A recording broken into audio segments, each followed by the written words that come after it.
Welcome to the Best Ball Stream. I'm your host, Neil Orf. You can find me on Twitter at PlayerQDFS. I'm here with Derek Brown. You can find Derek on Twitter at Debro_FFB. If you're not already following Derek, you should follow Derek because Derek has fantastic takes constantly, like throughout the day. Derek is one of the most frequent take givers on Twitter. He doesn't give a ton of, I wouldn't say a ton of hot takes necessarily, but like very strong takes. You are very opinionated, Derek, and I feel like it has helped me a lot. Like I follow you largely for your player takes because I'm like, I know that you were putting in the research, you were putting the work in. Your takes are backed by a lot of data. So yeah, if you're not following Derek, make sure you are following Derek. I'm really happy. I'm excited to be here with Derek. One of the few people who I've had on a stream who like my casual fantasy sports friends have like sent me tweets of Derek's like, hey, check out how good so and so looks based on a Derek tweet, which is pretty funny. I'm like, oh yeah, I know Derek a little bit, so it's been very cool. But this is our first time actually doing a stream together, so I'm excited to be here with you, Derek. Thanks a lot for coming on. How are you doing today? Oh, I'm doing great, Neil. Yeah, man. A lot of time for us talking out on the old, I can't call it the Bird app anymore, X. VX. So, I mean, a lot of interactions on X. I'm excited for this, man, because again, like the respect goes two ways, man. It's a two-way street with this. I respect your takes a ton, dude. You've got the proof in the pudding, the winnings behind it too. So if anybody's not following your advice, I don't know what the hell they're doing at this point as well. So admirations all around. We're hugging, we're kissing, That's we're right. sitting here loving Yes, all of we these are. things in the stream, It's a man. But beautiful day. it is. It's a beautiful day, dude. And I'm excited to do this because again, a big admirer of your work. I mean, it's a good day to sit here and win a million today, right, Neil? It's a beautiful day. Yeah, we should win 3 milli. Like 1 milli, I feel like Yes. is not going to be enough because we're gonna have to split it. If we're winning the Yeah, milli yeah, up top, 1.5, for each. Or yeah, I we'll mean, each I take don't our know. 1.5. I I don't guess know. it'll be a If milli after we taxes, approximately. I was So just to say, after taxes, I get a milli, you get a milli, the government gets a milli, everybody gets a milli. So I've been telling people at the beginning of these streams, my general approach to this has been, I'm going to free roll you, but I'm also not going to pay you out unless we win. I've been saying at least 10,000. I think I'm just switching it to the finals. Just like if our team makes it to the finals, because that's more Oh, fun. If we're in it together, whatever we get in the yeah. finals, we're just gonna split that 50-50. Does that sound good to you? Sounds great to me, man. I'm in it. All Like right. money is money, brother. Yeah, perfect. All right, so that is what we are going to do here. We're going to jump into a draft. Let me throw this up on the screen. By the way, guys, while you're coming in, please do like the video, subscribe to the channel if you haven't already, and hit that notification button so you can get alerts when our shows go live. We also have some fantastic deals that I can tell you about here. First of all, with Underdog, we've got the first deposit match bonus up to $100. So you put $100 in, they're going to match that $100. Now you'll have $200 on top of that with Underdog. If you sign up using the link in the description of this video, you're also going to get the Stochastic Best Ball package, which comes with Matt Kajeski's rankings. It's a CSV that you can download, upload directly onto all of the different sites. So that's Underdog, Drafters, and DraftKings. You can get Matt Kajeski's rankings for all of those in CSV form that you can upload directly onto the site. I'm also going to tell you, I'm excited right now. We're doing an Underdog draft today, but I'm pretty excited about Drafters right now because it seems like we're going to be looking at some overlay on Drafters. It's a little bit of a different format. There's no playoffs on Drafters. It's just you draft your team just like on Underdog with a group of 12, but then rather than competing with those 12 for the first 14 weeks and then having playoffs, you're just competing against everybody for all 17 weeks, and the winner at the end of the contest wins $300,000. So if you have not yet signed up for Drafters, I'd highly recommend it just for both. It's a different kind of format from Underdog, from DraftKings, but on top of that, we're looking at some overlay. And of course, if you use the link in the description of this video when you sign up for Drafters, you're going to get our first deposit match up to $100. You can also use promo code Stochastic2 when you sign up at Drafters if you prefer. But again, it's going to be they're going to match your deposit up to $100, just like on Underdog. They've got a lot of good stuff there. Derek, we talked about this a little bit. You've played a little bit of Drafters also, right? Oh yeah, man. I've been in the drafter streets. Really good platform. I think the other thing that I love to do when you go to different platforms and you're playing all these best ball stuff across your portfolios is the ADP differences across sites are Yep. really interesting. Plus the differences in formats, like Underdog being the half point version versus Drafters, which is full PPR and total points. There's just a lot of different ways to build teams. So getting some of the receiving backs in those final rounds of your drafters teams as well, looking at the full PPR format. And again, exploiting when you're comparing the two ADPs, because you will see differences in the ADPs, and especially like now that more of the general redraft crowd is kind of back in the best ball streets too, you're going to see a lot of variances as far as like where guys will go in drafts and things like that. So I think it's a really good exercise both in best ball and in just drafting by using the different platforms, as well as just trying to expand your portfolio. So now I love drafters. I had a lot more action. I think about 2 seasons ago, took top 10 in a few of their bigger contests and stuff. So that plus Underdog, man. I mean, it's all best ball every day, all day, baby. Derek and I were talking a little bit before the stream about that. Derek was in first place, the same play, the Najee Harris run. Sorry to bring it up, in front of people. Hey, man, the pain is real, and I this is safe know it space, is. okay? The same Najee Harris run that won Felix Castro $1 million cost Derek about $20,000. He was winning a contest on drafters, and it knocked him out of first place. So yeah, there's winners and losers on every play, really. Like a play that's going to win me a lot of money is going to lose somebody else a lot of money. Goes both ways all the time. So that is brutal. But yeah, check out drafters if you haven't already. Derek, we'll jump into a draft. We're going to do a best ball mania draft, and then we'll see if we have time to do two potentially. See how we're feeling after the first one. We can discuss. But are you ready to jump in and do a draft here? I mean, just say the word, Neil. I'm ready, all right, baby. we're jumping in. We're jumping into the draft. Yes. We have entered. The beautiful thing about not doing it live, Derek, is we don't have people that are watching and like, listening to our conversation about what we're doing. So that is the nice thing about pre-recording these drafts. We could talk the table a little bit as opposed to talking the table and getting sniped on a live stream. Yep, exactly. Especially like basically my whole thing with live streams in the past when I've done them is like, you can't really use the queue. You just got to use the mental queue, my friend. I know. And I'm a big fan of using the queue in general. So it's hard for me to not go click all the players that I want. Same. I told this story on the last stream that I did.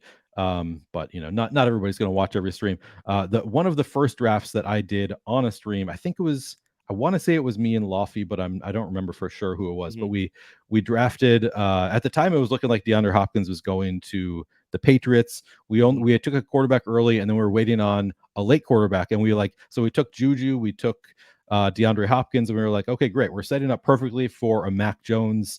Grab the late quarterback. We'll grab him in like the last round or second to last round. And then I was like, oh, the only thing that somebody could do is I noticed Tyquan Thornton. So if somebody at this turn takes Tyquan Thornton and then Mac Jones, jump like ahead of ADP by like 25 picks, like that's the only way we're going to lose out on Mac Jones. And then of course somebody did it and we were talking about it. And then somebody was in chat saying, oh yeah, that was me. I thought it was a good idea. So that is always the risky run when well, considering it was Lofty, I'm sure I'm kind of surprised, Neil, that y'all weren't building like a mega Eagle stack, knowing Lofty. We could have been. We might have had an Eagle stack, and then Mac Jones was just going to be our quarterback too. Like that would make sense, right? Like you could take a late quarterback to pair with Jalen Hurts. You don't need to take a second quarterback early. In case you did not see, Derek, we have the 12th pick, which I honestly don't hate it. I like picking at the turn. I know. Same.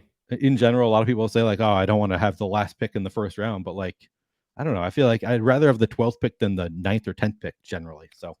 Yeah, same. I mean, I like it. I actually did a pit bull last night from I think it was the 10th or 11th pick. And the other thing that I like doing at this point in the off season, especially with the large field like BBM, is playing around. And this is not saying like I'm not throwing ADP against the wall and just saying let's just do something shit crazy, but like experimenting with different starts and stuff like that. Like going outside of ADP. Like I started my draft last night with Tony Pollard and Amon-Ra St. Brown, which in these large fields, you're not going to get. Like people would go like that Cowboys stack and Lions for week 17 correlation. But a lot of that you're going to see is a lot of that's going to be CD Lamb and Amon-Ra and not Tony Pollard and Amon-Ra. And so with these, with especially picking at the turn and stuff, I don't have a problem with, so uncalled, like reaching for players when really it's like, come on, man, we're splitting hairs. Like ADP itself, yes, I understand it's sharp, and especially on a site like Underdog is really sharp. But the other side of it is it's also a construct. Like we're all drafting off of ADP, and when we look back at ADP, when all the cards flip over at the end of the year, there's gonna be so much shit that we get wrong or right, and drafting a wide receiver 10 at a wide receiver 6 or 7 spot. And he could finish higher than that it's Right. really, for me, we're leveraging the field because so many people are going to draft these chalk builds off of the ADP and not venture outside of that. But I'm Yep. curious your thoughts on that, Neil. No, I'm 100% with you, especially like with this late part of the draft. Like the Mm-hmm. first 4 or 5 picks, I don't venture too far away from ADP all that often. Yeah, I feel same. like there's a wide range here from like I don't know 8 to like 20. Like all those Yep. players have similar floor ceiling combos. So I'm Yes. totally with you. Like I'm not afraid to venture a little bit away from ADP. So we're drafting. Our pick is coming up next. We're drafting off of Matt Gajewski's rankings. I'll be I curious to love hear. Gajeski. He's I so love freaking Goedert too. sharp. He's a sharp guy. And he puts a lot of work into these rankings. The one thing that he does differently than other places, to at least to some extent, I think that his rankings differ from ADP more than some other rankings that I've seen because I think other places Yep. like incorporate them to some extent. All right, we are up. So do you have any players that you really love at this 1-2 turn? Are you a I Chubb mean, guy? Are you a Amon Ra guy? I'm an Amon-Ra guy. My short list would be Amon-Ra, Jalen Waddle, and Tony Pollard here. That Any would be on my concerns short with? list. I mean, we could do exactly what you were saying with Amon Ra and Tony Pollard. I'm fine with that. Let's do it. I saw that Jalen Waddle maybe got hurt today. So I saw somebody. I just saw Oh, one tweet about I it, and didn't I see haven't. that. I So yeah, haven't we read can. it yet. So I'm a little bit like, well, I have no idea what that. Like, it could just be like he, took a couple plays off or something. But yeah, maybe we should hold off until we read what the status is with Well, and the other Jalen thing Waddle. about it is, I mean, like if I'm going Waddle and like in the first round, then I'm probably sewing myself into like week 17 Baltimore correlation as well. Yep. So looking ahead, I'd have to see like, where our next picks are as far as ADP, and do I even have the shot at like, double tapping Lamar and Andrews? We probably would have, but again, we're talking about setting the queue and stuff. That's something that I'm doing these drafts. Like even when I'm planning out, because I mean, this as well as I do, Neil, when you're the first 2 or 3 picks that you have, you're building the backbone of your team. So I'm Yep. already correlating and figuring out, okay, what could I do in the first 2 rounds, and how is that going to correlate with what I do in rounds 3 and 4 and 5 and 6? Because those first Yep. 5, 6 rounds, that is the core of your team. If those players fail, you're screwed anyway. You might as well just burn the damn money.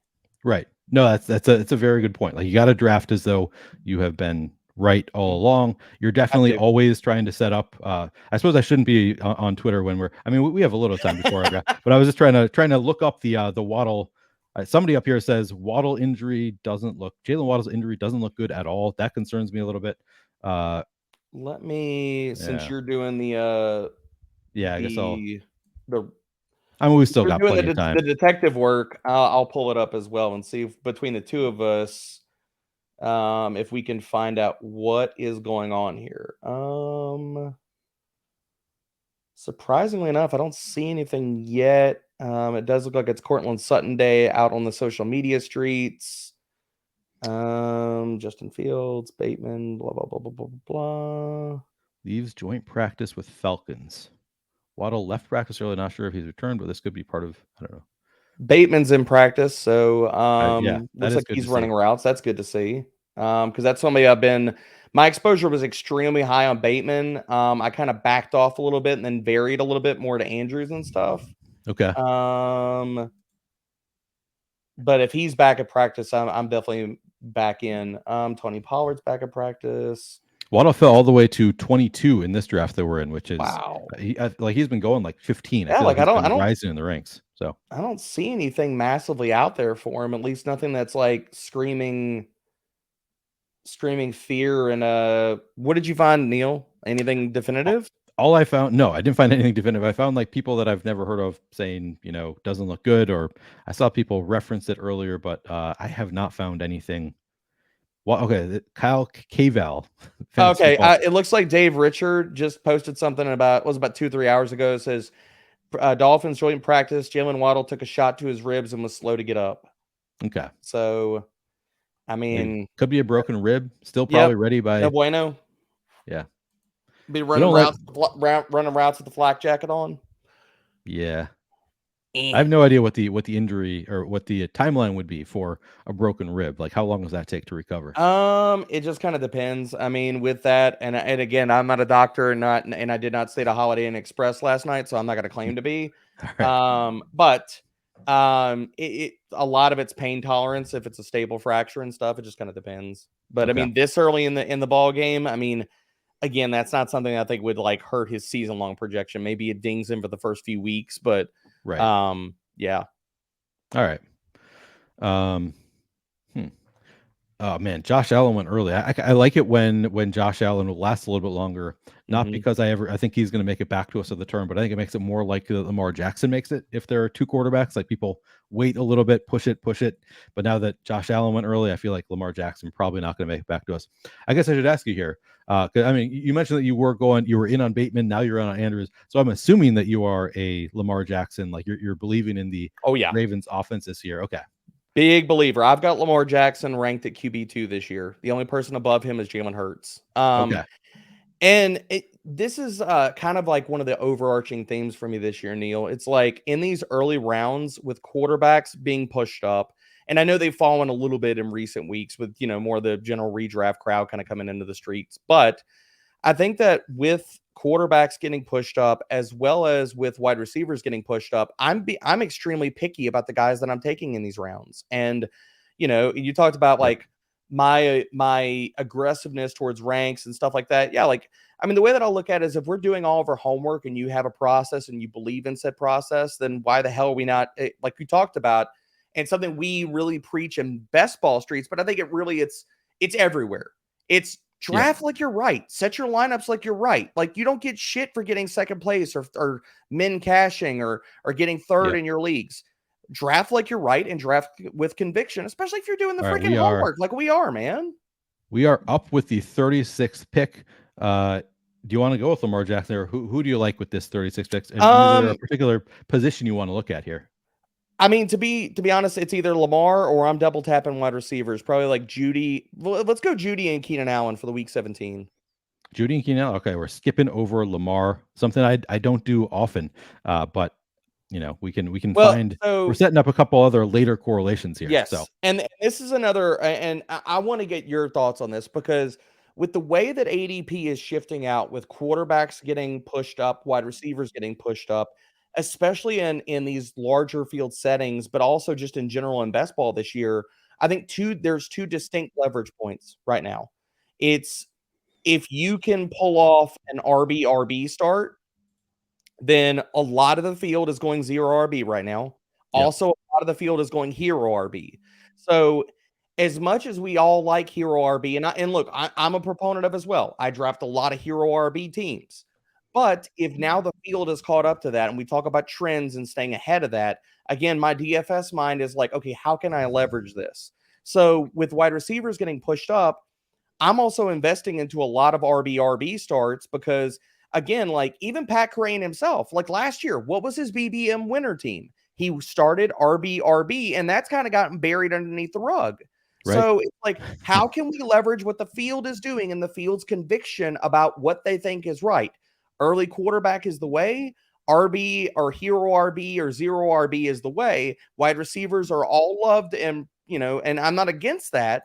But if you hit the two league winning RBs in the two first rounds, then you're leveraging the field. As well as if you can hit on a quarterback that can get into that top five, that type of difference maker type of upside, can that also be a leverage point? So going with wide receivers in that round 3, 4, 5 type of builds. And the way that I've been leveraging a lot of this, Neil, is instead of going for Jalen Hurts, Lamar Jackson, Josh Allen, Patrick Mahomes, going with that second tier of elite guys, going with Justin Fields or Justin Herbert, or my favorite quarterback, and he's honestly my most drafted quarterback in best ball this year, Daniel Jones, who Okay. I think could step into that top 5.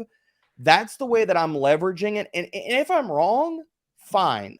But we want to be against the field in some aspects and picking and choosing how we're going to leverage what the field is doing. And that's kind of honestly like how I've been leveraging a lot of RB starts and trying to pick this second tier of what I think could be the elite quarterbacks, like Justin Fields or Justin Herbert being the QB1 overall, or Daniel Jones being a top 3 QB this year. But I'm curious your thoughts on this, because we have not talked about this at all prior to the stream, on the stream, but Yeah. I want to pick your brain about all of that.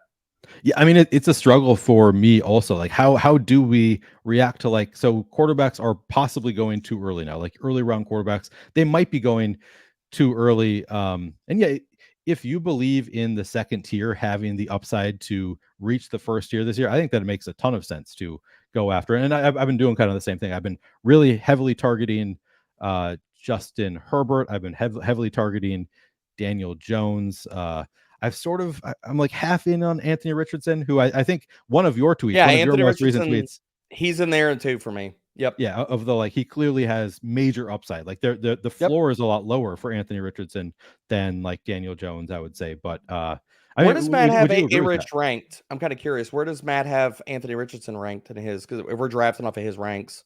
Yep. So he has Anthony Richardson. He actually has him a little bit. Has him below Kirk Cousins and Tua. Okay. I guess everybody has him below So Tua and somewhere Daniel in that Jones. QB Yep. 12-ish kind of range, somewhere in there. Yep. If I were to guess. Exactly Yeah. right. Yep. Yeah. So I think Well, I we've mean, had the maybe other part five. about this too is that I love the fact of, and this get that you could put Lamar in this bucket too.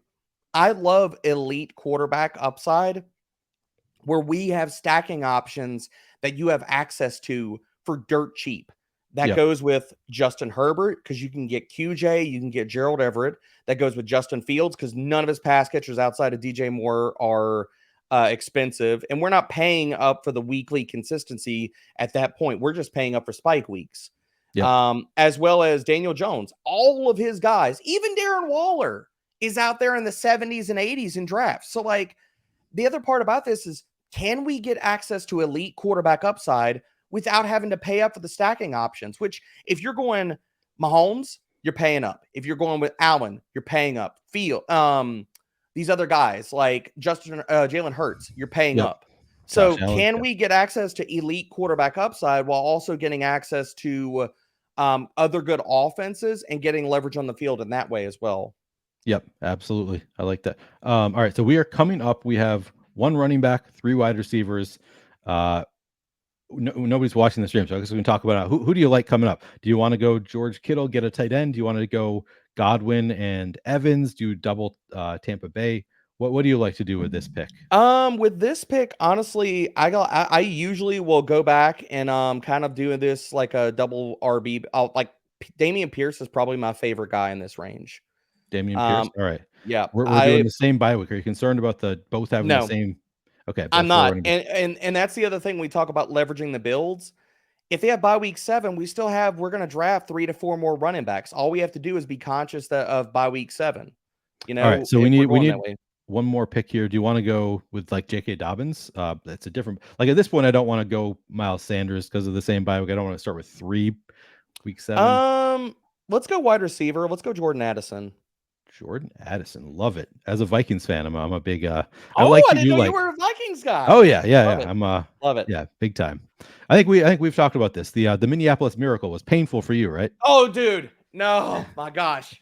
I'm a Saints Speaking homer. of, Yes, it was yeah, painful. I was crying into my pillow that night. And honestly, right when it happened, I was more astonished than anything. I think I was just more like, did that really just happen? yeah, Um, yeah. So that was whole hell of a lot of pain, man. I yeah. love you, Neil, but dear God, that hurt. That was Um, one of the more memorable Vikings plays of my lifetime. Like that was so exciting at the time. So I'm sorry. I'm sorry about your pain. Uh, but are you honestly, with this build, getting Pierce but getting Haddison again, we're giving ourselves late stacking options. Like we can go golf. There's Russ. There's if Herbert wasn't there, obviously. yep, But Cousins? even we're giving ourselves options for Vikings as well, or we Yeah, consider and go Jordan Love and the pass catcher late and get the week 17. So yeah. again, lots of outs. Like we have a ton of outs on this team. Yeah, absolutely. Darren Waller up at 66 now. I saw you. So one of your hot takey tweets today is tight ends in fantasy football 2023 draft Travis Kelsey, Mark Andrews. I like that you have Darren Waller in here because I've been Yep. drafting so much Darren Waller. I don't like that you're not including Hawkinson as a Vikings fan. Oh. That hurts me just a little bit. But as far as my actual drafting has gone, I've drafted more Darren Waller. So I'm glad that you consider him in there. But I you're not a Hawkinson guy, I take it. I'm not a Hawkinson guy, and I was actually going to go look up his stats and stuff. And really, this just comes down to like Hawkinson. last year, I think, was a microcosm of Adam Thielen being washed. Hawkinson's metrics have been really, really damn good, but he's never been in that elite tier with his numbers. So I do believe that Jordan Addison coming into this offense, and I don't give a shit about the depth chart. People are going to sit here and be like, Oh yeah, I know some of the comments preseason. and are we're going to get in here and just prepare ourselves for is that, oh, well, Addison's the wide receiver 4 or 3, or I don't know where the hell he is. He's behind KJ Osborne. If you believe that KJ Osborne is going to be above Jordan Addison this year, I honestly don't know what to tell you. Have fun with that. Because that preseason depth charts do not mean a damn thing at all. Seriously. Like, it's I'm ashamed to interns tell filling you in that I fell for this exact same thing Justin Jefferson's rookie year, where Mhm. the camp buzz was that BC Johnson BC. was going to be ahead of Justin Jefferson. And I was like, I mean, Justin Jefferson is going so much earlier. Like, I'm just going to believe the hype and go with the guy that they say is ahead on the depth chart. And ended up getting way too little of my now my favorite player on my favorite team. I took very little of him my rookie year because I believed the camp buzz. So yeah, don't fall for that. That was a mistake that I have learned from. I've moved on. And Teams now I'm do that taking, as a motivation for rookies. How many times do we have to see it, Neil? Like, yeah. I mean, like Bijan Robinson's listed as the RB3. Like, does it make any damn sense? No. But do No. teams do this stuff to like motivate players or like as a statement? Yes. Like, Yeah. those depth charts mean nothing. Absolutely nothing. Okay. Our pick coming up, and I want to start thinking about a little bit here. So one player that oh, he just went. I was gonna say I Gajeski like really likes Brandon Brandon Cooks. Cooks, has him, I do. Yeah. ranked well ahead of ADP, but he just went ahead of where I wanted him. We could how do you feel about Cleveland as a stack? Have you been doing it much of the Browns? I have, but where's Elijah Moore at? We have a chance to sit Yeah, here so and get we have him ranked fairly low. Yeah, okay. the only way I would do it, I think, is if we could double tap more with Deshaun Watson. I'd Um, want because I mean, you know as well as I do. I'm sure you're a massive stacking guy. I am as well. yep. Like I want to be stacking. Um, what I honestly think is really interesting if he gets to us, would be to take Cortland Sutton and then build in that double stack for Russ. Like go heavy Okay. on Russ. You want to do Cortland Sutton? Yeah, I mean, our pick is up. We could go Or Cortland Sutton. we could go Quentin Johnson and still take Russ later. I'll give you your pick, Sutton or QJ. Well, we have Up two to you. picks here. Do you want to just do both? Oh Or shit, let's do both. Let's just yeah, let's lean into week 17, like that being the game that goes the hell off. yeah, I'm into it. All right. Are you a Sean Payton guy? Being a Saints guy, have you followed? Have your allegiances followed to Denver at all? I mean, I'm a big Sean Payton guy because what has he done that like has not been fantastic for what we care about in fantasy? He gives the ball to his best players. They score a crap ton of touchdowns. Again, we've only got how many? We got 2 running backs. Samaje's probably already gone, isn't he? No, Samaji, he'll likely be there, I think, for our next pick. Because we could also grab Samaje. Like there's a because if you look at where Peyton has divvied up his production as far as touchdowns, he has numerous top 10 seasons in rushing touchdowns. So I there's so many different ways that you could stack Denver. And the other part of this, Neil, is that like we don't have a tight end. And if Yep. like I was talking about, if you're not paying up for those elite guys, then I'm in the like, then screw it. We'll just draft 3 tight ends and wait until like after like round 11 or 12 and just stack it up that way and just buy into good offenses. So maybe if we're doing, I mean, we can both of We the could tight ends, I go, guess, from that game are both pretty late. yeah, But we could go Dulcich and Russ and then Dulcich and have Judy and Dulcich. I think, and this is another kind of just a high level view thing is if we're investing into tight ends in good offenses, or you want to make a cheap investment in your quarterback. I mean, we know that tight end is like one of the most touchdown heavy correlations as far as like red zone opportunities and touchdowns correlating to fantasy yeah. because like every single week, if you score a touchdown, you're probably a top 12 tight end. If you score 8 to 9 touchdowns, you're probably a top 6, top 7 guy. You know, even if your receiving yardage isn't great. I mean, we saw what Robert Tunyon did a few years ago. And so for me, if you make the bet on an offense, the easiest bet that you can double down on said offense to be good or said quarterback to be good is to draft the tight end. Because if that offense is good or that quarterback is good, all you're making the bet is that the tight end is coming along for the ride. And so Yep. Gerald Everett, Greg Dulcich, later shots on when I draft Anthony Richardson, I'm automatically queuing up Jelani Woods because I don't care about Alec Yep. Pierce. Me I don't too. care about anything like that. Like if I'm making the bet that the Colts are going to be a good offense, Jelani Woods is the easiest, cheapest bet that you can make to sit here and make that bet that the Colts are good. I So made that bet a lot. The oh that man, like double tap. Jelani's probably I had my exposures pulled up because it's just to rattle through it. Let me see. Jelani is my second most drafted tight end right now, right behind Darren Waller. Wow, that is okay.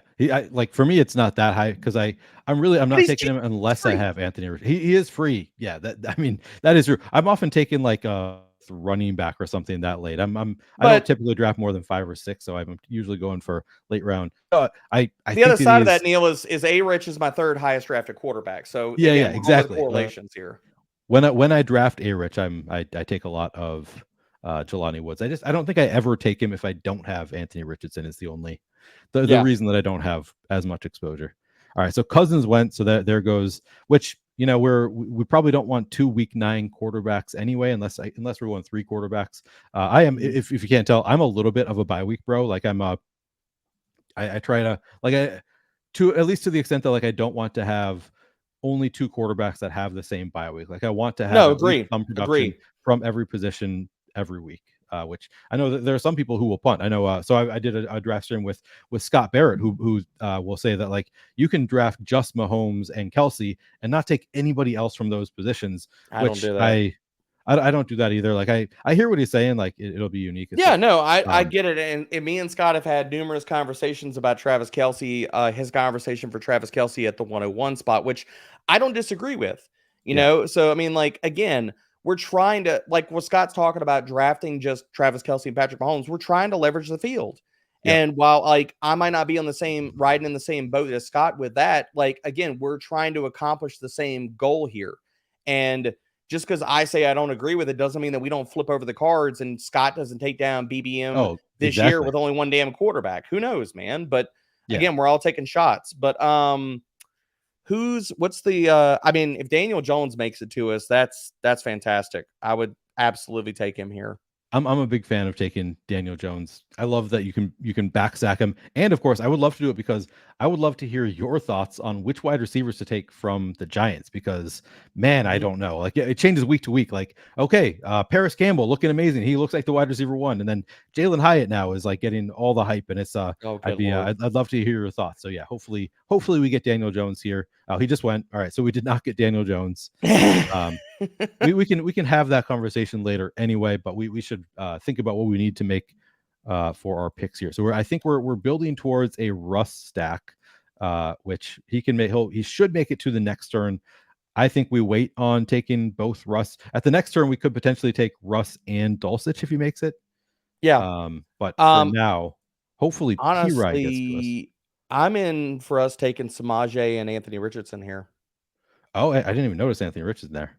Yeah, because Yeah. I mean, we could take Anthony Richardson and Russ, and then we would have Dulcich, and we could late stack Jelani.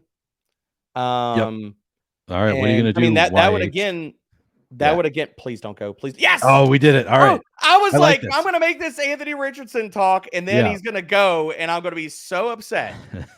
Now you can give the talk. So tell me about Anthony Richardson. You one of your posts today was about Anthony Richardson. You did you saw you did a Justin Fields is going to break fantasy football, or was it best ball? I don't remember what it was that he was Fantasy going to break. football. He's going to break fantasy football this year. You're also all in on it. You like your rushing quarterbacks, I take it.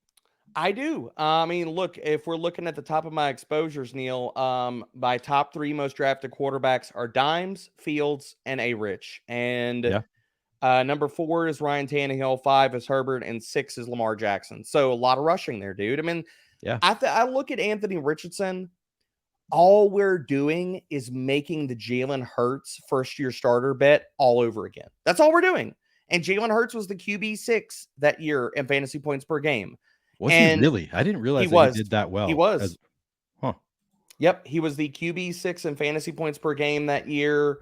And that's what I mean, honestly, Neil, like the way I look at it is I don't understand. I really do not understand the Anthony Richardson. Like, why is he not? People don't look at him as a QB1 because if he starts all the freaking games, he's going to run.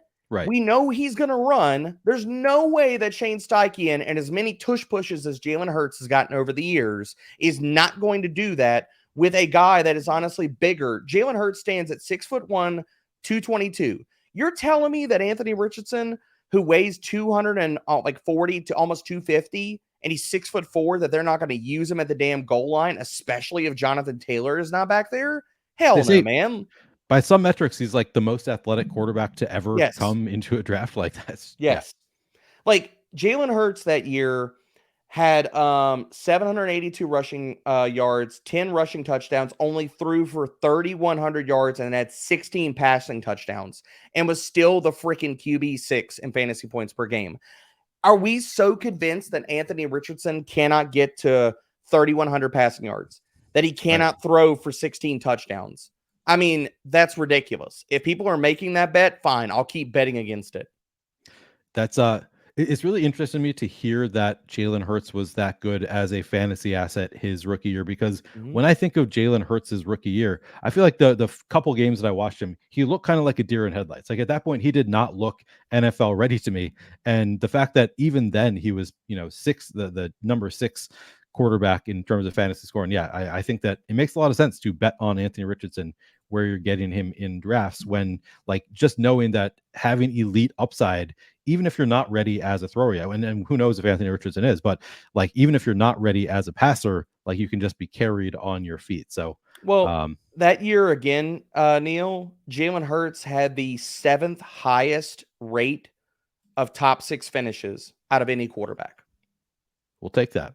We'll take that. I mean, isn't that what we want? We want boom weeks, baby. And right here at this point in the draft, I mean, give me that all freaking day in spades. And especially going back to what I talked about earlier, waxing poetic on the fact that you do not have to pay up for stacking options. We're paying for the rushing. We're paying for that utility. And so if you're paying for Anthony Richardson to smash, yes, he could do that and not really carry anybody with him. But so you don't have to pay up for a Michael Pittman. Like we could go Alec Pierce late. We can go Jelani Woods. I mean, hell, we could lean into as well as because we only have 2 running backs. We could take Kareem Hunt and Jelani Woods and double stack him for nothing right now. Are you a believer in Josh Downs at all? I'm not a believer in Downs, and this only comes down to I don't know how much 11 personnel that the Colts are going to run this year. Okay. If I'm taking late shots, and I am taking late shots with the Colts offense, my favorite guys, I have mixed in just a tiny bit of Alec Pierce. My favorite guys are Jelani Woods and my dude Evan Hull.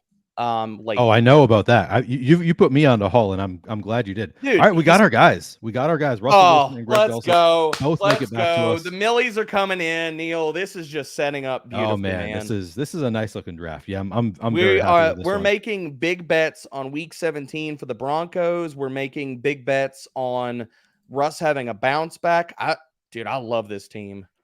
And I know because I've been the one shouting out all the picks, but I guess I need to ask your thoughts on this team because I love this team, but do you love it or do you hate it? How are you feeling right now? I love it. So it's a unique, I would guess, and I don't know for sure, I would guess that I don't have any of this combo, the Richardson Russ combo yet. And I'm really liking the way this is coming together. Like, I feel like it's just like the puzzle pieces are coming together exactly how we need them to. Yeah, I'm a big fan of it. Do you have, I'll ask you this. Do you have any concerns about the fact that Adam Troutman is listed ahead of Greg Dulcich on the depth chart today? Okay. I don't give a shit about depth charts. No, I don't care. Troutman was brought in because he knows this system. He's going to be able to help teach Dulcich. He's a good blocker. And I love the fact that you just queued up Marvin Mims. I'm sure that Barrett gave a long speech about Marvin Mims if y'all drafted him on yours. I don't actually remember if we talked about Marvin. We talked a lot about Justin Ross. I will say this, and we do not wish for injuries, okay? So don't hear what I'm not saying here, people. Yeah. But when Tim Patrick went out, I will share this right now. Marvin Mims is my most highest drafted wide receiver in Underdog right now. Wow. Okay. So you must have him ranked. Do you have him ranked ahead of where he's going in ADP right now? Let me pull up. Where's he going in ADP? He's up to 150th in ADP. Let me pull up my ranks. I could tell you. I think I've got him in wide receiver 4 territory. Like, where is he going as wide receiver? What? Wide receiver 68 overall. Okay, I've got him at wide receiver 52. I've got him at. I'm higher on that offense, I think, just in general, because like Cortland Sutton, people are leaving him for dead. I don't really understand that. Yeah, I've got Yep. Marvin Mims at 127. 127, man, that is Yeah, I've got that's him an right aggressive in ranking. between Jacoby Myers and Rashee Rice. I mean, for me, I want to be betting on the deep threat in the Denver Broncos offense. I want to be betting on spike weeks. And again, the other thing that I don't really understand, and maybe you can clarify this for me, Neil, that I really don't get. How in the hell are people like making the bets on, okay, people will say, okay, I don't like Keenan Allen because he can't stay healthy, which I adamantly disagree with. I don't like Mike Williams because he can't stay healthy. Then why are you letting Quentin Johnston lag into the wide receiver 3 and 4 territory? Good If you're point. so scared about those wide receivers staying healthy, you should be over the damn moon about Quentin Johnston. But the Yeah. other thing is real. Jerry Judy's ADP and the difference between that and Cortland Sutton is massive. So it's Yep. like, if you don't believe that that Cortland Sutton is any good anymore, then why are you not heavily investing into Greg Dulcich? Why are you not heavily investing into Marvin Mims? But just to correlate what you're talking about with these players, it's like, if you're going to make these bets, then you need to correlate the leverage based off of those takes as well. But people don't do that. They cherry pick who they like, and then ADP outliers exist. So that's why I keep leveraging these guys. It's like, I honestly still believe in Cortland Sutton. I believe in Jerry Jeudy. I just believe in this offense being good. Yeah. So, but again, I don't really understand how people make these bets, but then like they lag on QJ. Well, why are you lagging on QJ if you don't believe in the other two guys? Mims just went, which I That's okay. assumed he wasn't going to make it back to us, but Oh, I was assumed as kind of well. And hoping. to be honest, I mean, we've already double stacked Russ and we Yeah. went Dulcich. Right. So, I mean, like, we don't need to invest in Good Denver, point. Good and we point. have Samaje. Yep. So I mean, we're all in. Yeah. We are We're in it to plenty win it invested anyway. there. Yeah. Yeah.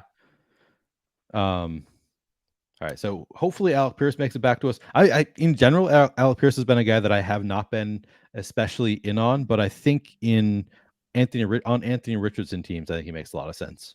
Yeah, it makes a lot of sense. And there Kareem Hunt just went. I was Oh gonna say, wow, I was that's like, early. that is really early. I'm like, now I gotta look, since you were being the X sleuth earlier. Now I gotta go see if there's something like Kareem Hunt just signed while we're doing this stream. I did see out there in the social media streets yesterday that he backed out of the Saints because his agent hit Oh, him up to say that he got more money, or was going to get more money from the Colts. yep. All right, Um, we are on the clock, so we got Alec Pierce. I think we can easily click Alec Pierce first. Do you have thoughts on? So we have 2, 3, 6, 1 currently. We could go another running back. I like going Alec Pierce. Yep. I also like, since we do have Jordan Addison, going for the week 17 and getting Jaden Reed. I wonder if we get But that would week leave us 72. really heavy for wide receivers, and I do like stack. Well, we didn't get Daniel Jones, so yeah, I mean, I would be fine going Alec Pierce and Jaden Reed. Jaden Reed. Or if we want to go a Do any running of back these running here, backs stand out to you? Here, I'm gonna queue oh up Jaden shit, Reed. let's go Roshan. Oh, you're a Roshan guy. I I am a haven't drafted a Roshan ton guy. of Roshan at all, so I'm happy to add players to my portfolio who I haven't drafted a lot of. So I've been, I guess, believing the buzz again. Maybe this is my biggest fault, is my Achilles heel is believing the buzz, and all the stuff about, well, it's Deontay Foreman and Khalil Herbert splitting carries. I've seen maybe Sam Sherman has done tweet threads or so about Mhm. Roshan Johnson potentially not making the active roster on game Oh, day. good lord, that's not going to happen. I All don't right, believe that's going to happen. you're a believer in Roshan. Are you a believer in the talent, the situation? What is it that you like about Roshan? So there's two different parts to Roshan. One, I believe that he is, and I will say this with a grain of salt, because I think all three of these guys are very talented early down runners. Yep. But I think you can make a case that Roshan Johnson is in the same tier, if not the best guy out of that tier. Looking over his final 3 seasons in college, he was top 20 or top 21 in yards after contact per attempt in each of his final 3 seasons. So I know that it's small sample sizes, but we see a guy that is consistently showing up inside of that top 20. that is a guy that, even though the small sample sizes, I want to be betting on. Okay. Yeah, so he was 11th, 21st, and 14th in that metric. And that's amongst all collegiate running backs with at least 80 rushing attempts. So a large sample size over the final 3 seasons. The other part of this is that the Chicago Bears have shown in spades they do not trust Khalil Herbert in passing downs Right. and as a receiver. That's not changing, Neil. That's not going to change all of a sudden this year. And I'm not saying that I'm expecting a shit ton of checkdowns from Justin Fields. I'm not. But again, if we're trying to cobble together points, do I care about those checkdowns also adding to his floor and ceiling on a weekly Right. basis? Yes. Roshan Johnson also is the hands down best pass protector amongst those 3 guys. So I think if you're looking for a guy who could own the passing downs, I think it's Roshan Johnson and not either one of those guys, because they have been nothing but early down grinders. The other part of this is with the moves that Chicago has made in this offseason and looking at the archetype of running backs that they have brought in, keeping Khalil Herbert, who is a better outside zone and zone runner just in general, versus signing Deontay Foreman, who is a gap, downhill, inside zone guy, and drafting Roshan Johnson, who again is a scheme versatile back, but I think that he is going to make his hay in gap and inside zone runs. I think the other thing that Chicago is trying to tell us with the signing of Deontay Foreman and the drafting of Roshan Johnson is they're changing up the run game scheme to be more inside zone, to be more gap oriented, as well as the drafting of Darnell Wright. Darnell Wright is not this like incredibly nimble guy. Now I know that like camp stuff, like he passed the wide receiver agility drill, whatever, man. I don't care about that. But if you look at Darnell Wright, that dude is a freaking house. He is huge. I think that everything that Chicago is telling us by their moves and not by what they're saying to the media, they want to become a more downhill, punch you in the face, gap scheme, inside zone running team. And if you look at the running backs that fit that scheme, it's Deontay Foreman and Roshan Johnson and not Khalil Herbert. All right. I think I have not drafted a ton of Khalil Herbert. I think my biggest bet has been on Deontay Foreman. I think I tend to, like in committees, I end up just taking whoever comes off the Cheapest board guy. last. Like Jeff Yeah. Wilson, I've drafted a lot more than I have a lot of A Chain or Raheem Mostert. So I think that in like Kansas City, every year I just end up drafting a lot of whoever's the third running back drafted, it seems like. So that has been a consistent bet for me. But I think I have drafted some Roshan, but I think I'm pretty underweight there. So maybe I need to start building Roshan back into my. I think it's more recently I've been kind of out on Roshan because of the camp news scaring me off. Jaden Reed almost made it back to us. Unfortunately, Wow. we're not going to get Jaden Reed here. All right, so we have 2, 4, 7, 1. So we're in a pretty nice position. I think we're building out pretty nicely. Is there a tight end here that you think we should take? What pick number are we coming up at? Is We're that coming on 180? 180 and 181. I mean, for me, I think one of these, because our next pick is going to be in the mid 200s. I don't want to miss out on Jelani Woods, and this is so late. I would just go ahead and take him right now All for the right. stack equity. I mean, what are your thoughts, Neil? Yeah, I'm totally fine with that. I mean, at this point in the draft, I mean, we're in the 15th and 16th round. Like, it Yeah. does not matter. Like All 180 right. versus 200, I don't care. That's true. Like you're taking flyers on everybody at this point. All right, so we're gonna. I like that idea. Let's just go Jelani. Is this a 3 tight end build? Do you think? I think it's a 3 tight end build. And do you want to take our last tight end in the final round? Do you want to take another running back? Do you think we're only at I think we 4? need to take a running back. Yeah.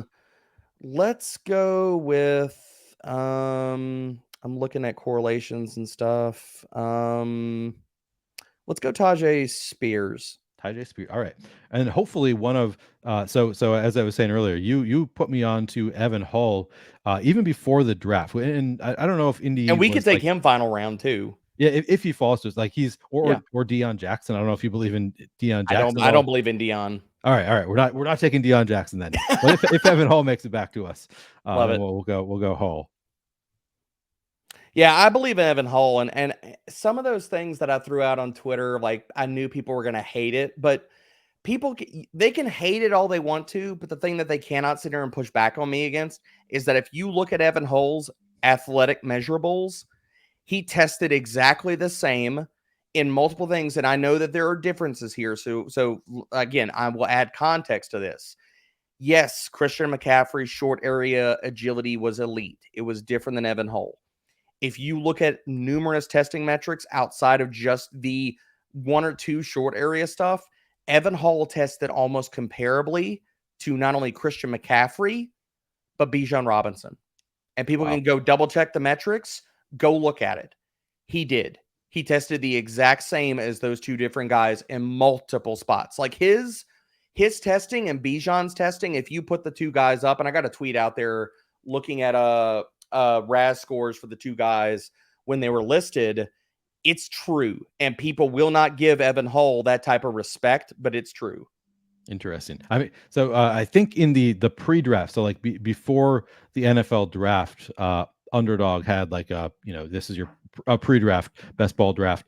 I believe I have like 34% Evan Hull or something. I might be wrong about that, but I know I drafted a lot of Evan Hull just based on all the nice things that you were saying about him. I thought, all right, final round rookie, like why not go all in on this guy? I'm gonna, since you're Twitter sleuthing, here I just retweeted it, so it should be at the top of my my feed here, Neil. All right, yeah, let's see.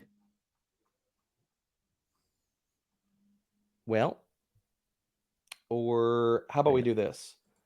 Since I'm going to make this easy. Refreshing. Yep, there it is. Oh yeah, here it is. All right. Yeah, so if you look at Evan Hull, the 40-yard dash time, the 20-yard split, 10-yard split, we look at his vertical and his broad and his 3-cone. And if you pull that up right next to if you look at Bijan, no, if you look at Bijan 4.48 versus 4.47,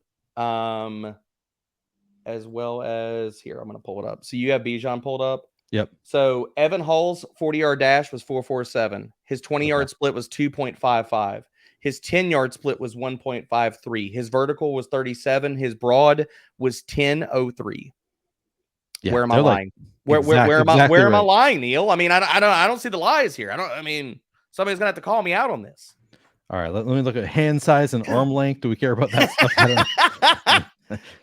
9.25, 9.7. Oh, so Bijan has bigger hands, and longer arms by half an inch. Arms. Yeah. But that's it. Like outside of that, what are we talking about here? But nobody will put that type of respect on Evan Hull because he went to freaking Northwestern. If Evan Hull would have gone to Alabama or a damn SEC school, people would be sitting here talking about him more, but they're not.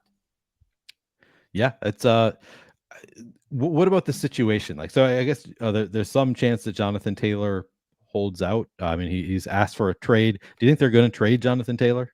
I have no clue what they're going to do with Jonathan Taylor at this point. Like, to be honest, Neil, nobody does. I really don't think that anything is off the map. Like, I think that he could be traded. I really, really do, because this situation has just gone from bad to worse, dude. Like, what has improved about this? Like, over the weeks, like, to me, I'm like, it's been bad, and it just keeps continually getting worse. Like, it's so yesterday, I don't know if you saw the Jim Irsay, like, Save the Whales video that was making the rounds on social media. Yeah. I actually love that he did that. I love that he did that. It means. Yeah. To me, I didn't want to be crass about it, but I almost clipped it and said, well, we care about the Whales, but you don't care about paying running backs. Right. Okay. I mean, well, you know.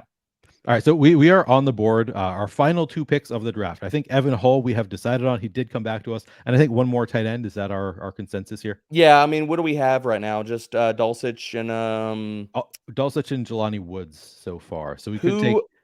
Who are we looking at for week 17? We could go. Luke Musgrave already went. Oh shit! So it just took Hayden Hurst. I forgot that that's fine. Yeah, actually, it works out just fine. That works out just this fine. Happened dude. This happened one other draft that I did. So I set position. I actually kind of love that. I was actually going to tell you Hurst because I got to pull up week 17. I think Carolina plays Seattle, so that's not going to help us. But looking at weeks, I thought Carolina plays Jacksonville, don't they? Or do they play Jacksonville? Maybe it's Jacksonville. I could be wrong about that.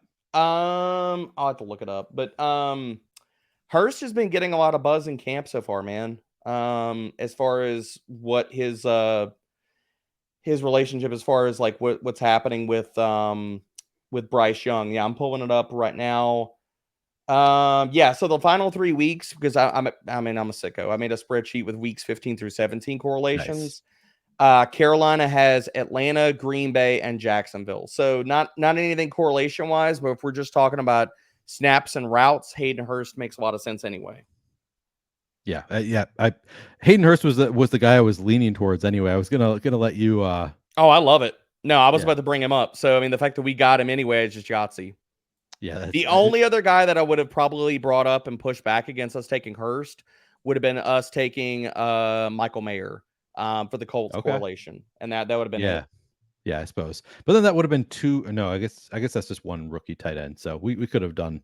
Yeah, that Yeah, would have made sense too. either But way. I think it was a toss up. So as far as like things going wrong. So do you know what happened there? Do you know why I ended up getting No, I do not. so it's because I put positional limits on, and I didn't realize this until I was doing Oh, a draft with Chris I didn't Rex. know. Wait, I didn't even know you could do that. Oh yeah, so I do it like mostly for if I'm doing a bunch of fast drafts at once, and I No, just want to that's like. fantastic. I didn't know you could do that. That's great. So I think I have my limit at 5 running backs, which I should just change it to 6 running backs. But I wanted to basically Yeah, constrain myself to not getting like too outside of certain constructions.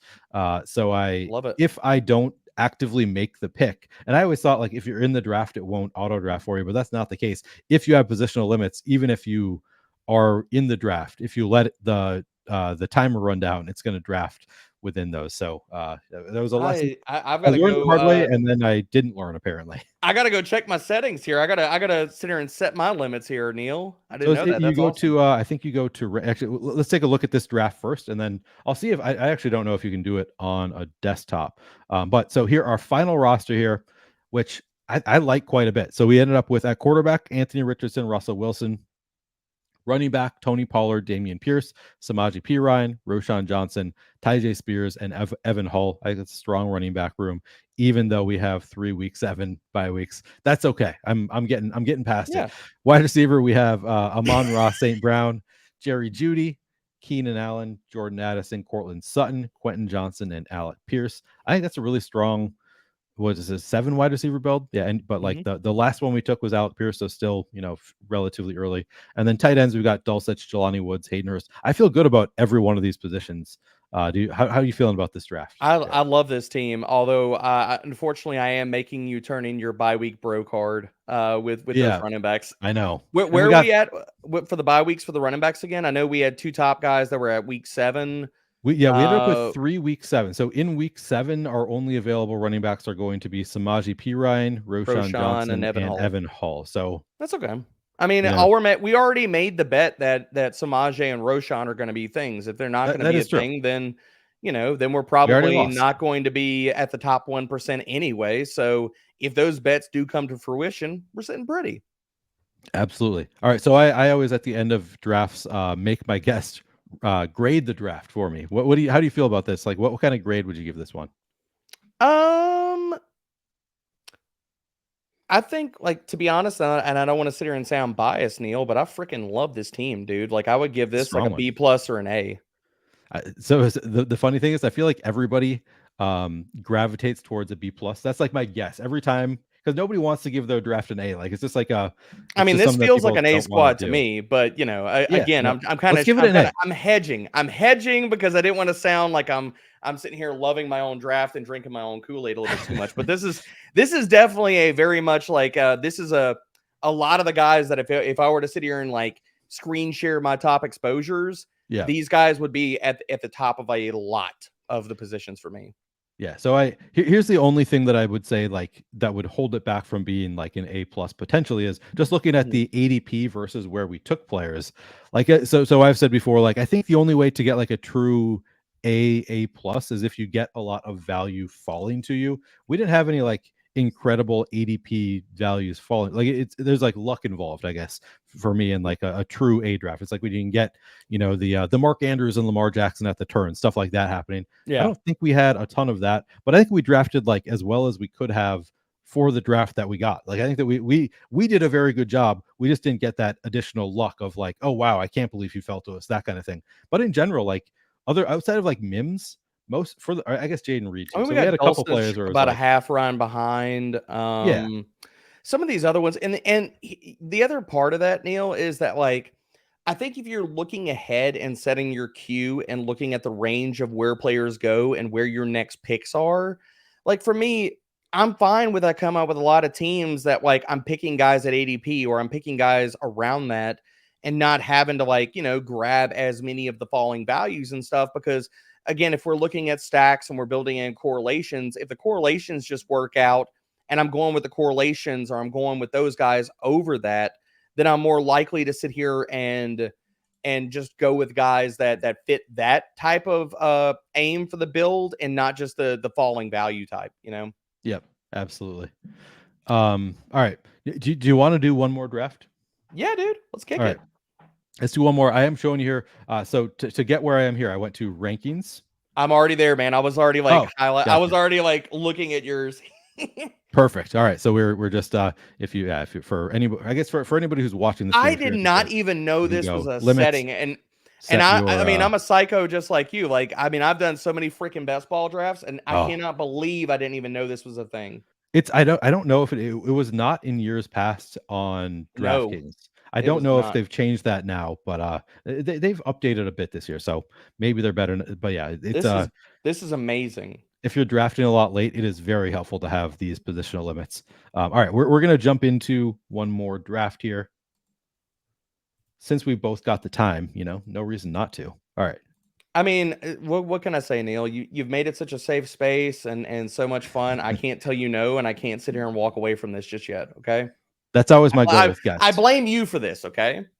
Yeah, no, I mean, and it's a free roll for you, right? Like, so, Well, I mean, what do you have to lose? what's better than getting first place, but getting first and second place and BBM4? That is absolutely. So I think maybe we'll get first place with one in the playoffs, and then we'll take home. No, let's just get first and second because I think it's only five Yeah, hundred thousand for the let's regular get season first and first, right? second, or you know what? Maybe we split the difference. We take the regular season championship, and then we take first place. So, That's what I was gonna who say, knows? but then that's only 500,000. So like we're really Oh shooting no, for yeah, the that's true. millies. That's true. Yeah, yeah, We got to get first and second. I want the top money, man. yeah, exactly. 2 million each Let's to get first and go. second. I'm so here for it. Me too.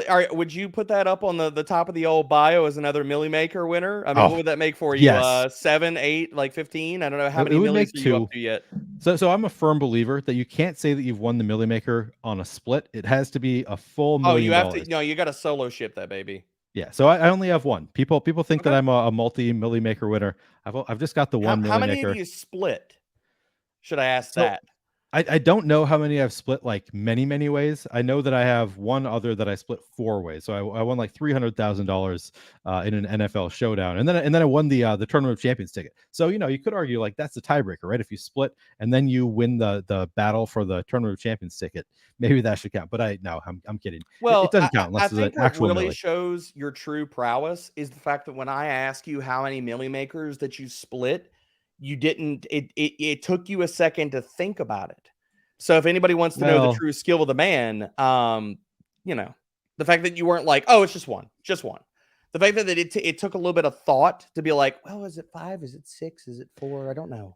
So my here's another one of my so you may know that I'm a big believer in trying not to dupe in like the large field contest. So like Mhm. the like NFL Showdown would be the one. So I know that I haven't split any like other like main contest milli makers because like that's just you don't really split those very often. Like if you're just playing like the big NFL Yeah, week the 2 whatever. massive one. So the only milli makers that I have outside of the one that I won is if I have more splits, and I honestly don't know if I have more than the one split, but it would be in Showdown, and it would have been before I really started playing Showdown what the way that I think is sharp, which is trying to some extent to avoid dupes. So if I have any other splits, Yep. it would be like I split 150 ways and like it's just not as much money.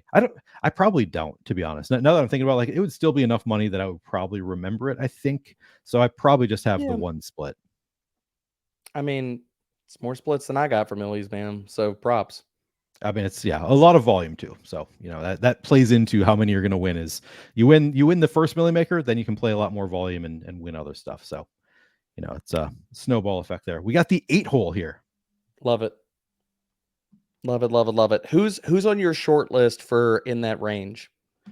All right, so I would go Jefferson first, Chase second. Then it gets really tricky for me with, I mean, if we got Bijan at 8, I would not hate that.